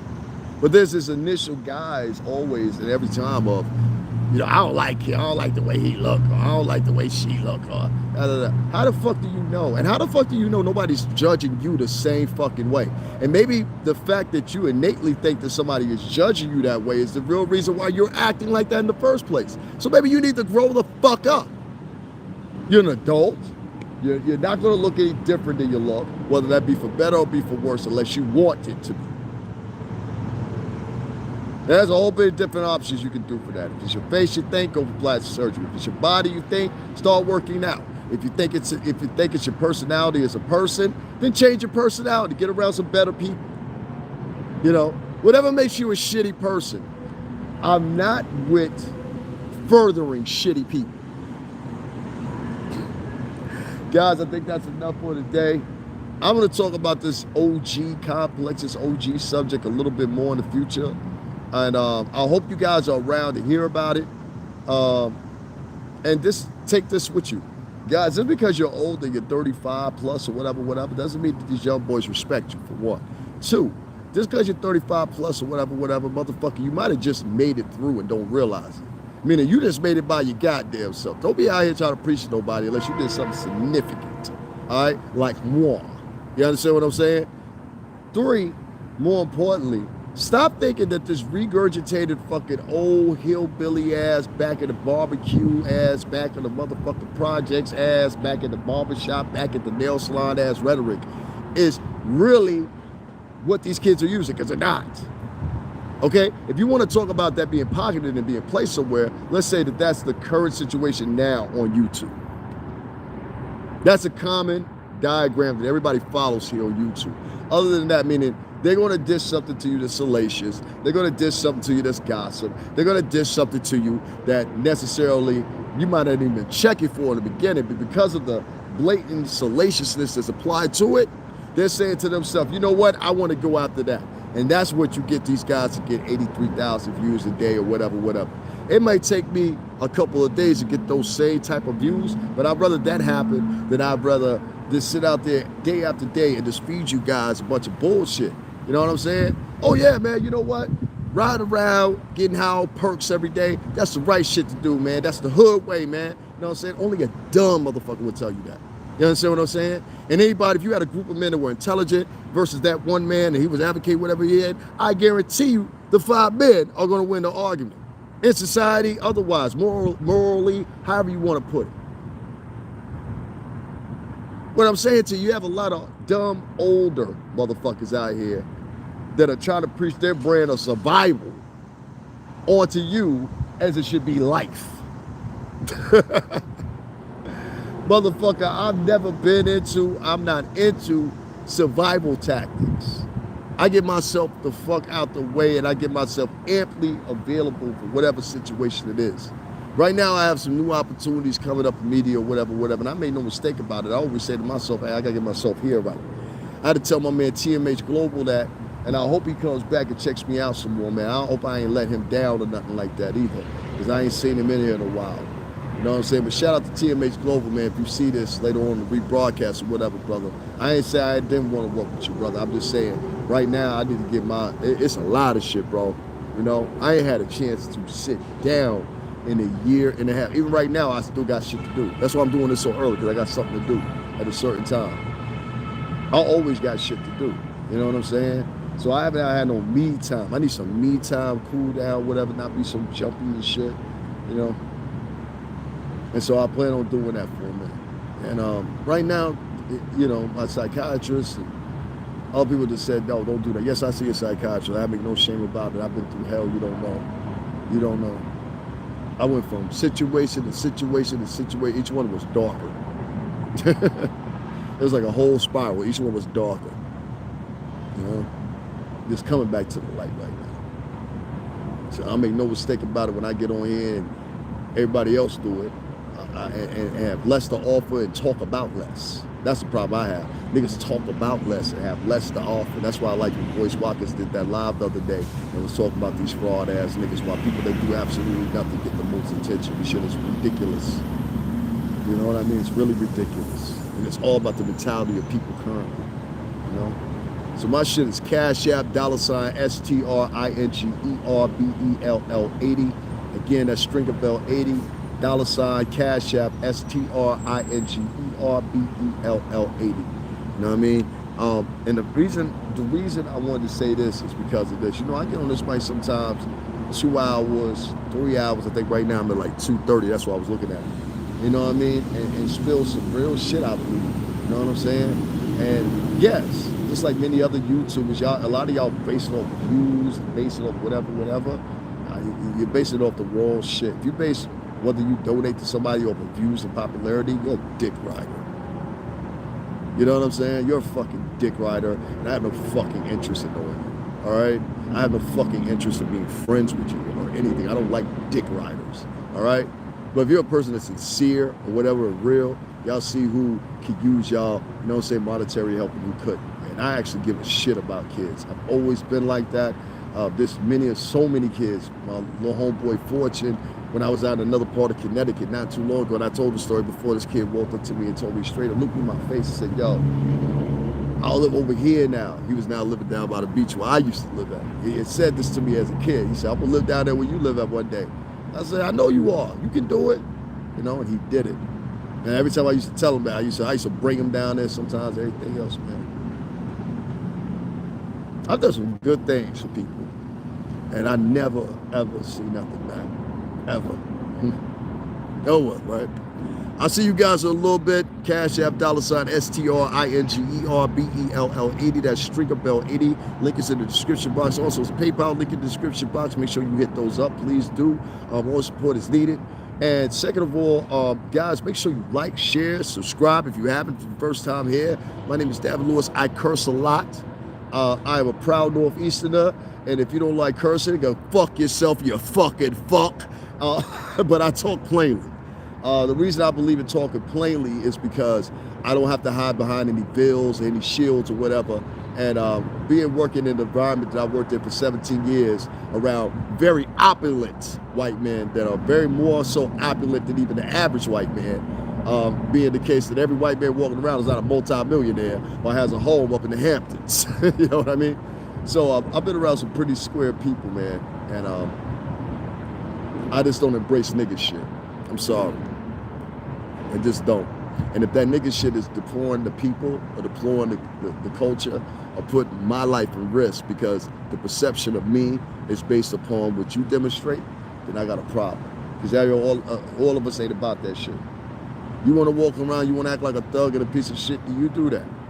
But you don't get me involved and you don't target me out to be involved in your bullshit because you want to show the world, see, he a nigga like me. No, I'm not a nigga, sir. You're a nigga. You're a nigga and you're an idiot. And it's time for the shooting, the killing to stop. You're killing kids now. Killing kids. And it's time for some of these punk ass so-called O.Gs to jump online and talk all the fucking time. Get involved in the streets. I be in the streets, man. This other day I was on 180. On the block. Y'all want to talk about all that street shit? I be in the Bronx, on the block. I be in Harlem, on the block. I be in Brooklyn, on the block. We're around people that see me on YouTube, that walk up to me and tell me. Last time I was in Brooklyn, this little boy and girl walked across the street and said, I see you on YouTube. You the guy? I said, yeah, how you doing? And y'all seen that happen with me on camera before now too. People walk up to me, I don't even know. They be like, hey, you from YouTube, right? I'll be like, yeah. So, you know, I appreciate all y'all to do that. And all y'all that done it and show me love. So, you know, What do I got to complain about? But I just ask you to support the channel. That's all, man. I got a lot of things I got to overcome still or whatever. This is how I make my money. I'm a full-time blogger. So you guys can hit up that Cash App. Will be $1 million. I've seen so many guys donate, take money or whatever. Some of them don't even fucking need it. Where's the guy that needs it? So I'm not going to change my way that I do things just so it will induce people to donate. If that's a decision maker on where you choose where to put your money, then I'm sorry, I'm not that dude. And you asking me basically to coon the same thing we supposed to be here talking about against. Coon. Get what I'm saying? You asking me to coon for some black people, but you don't want me to coon for white people. But you're supposed to just be away from cooning. All right, I'll see y'all later.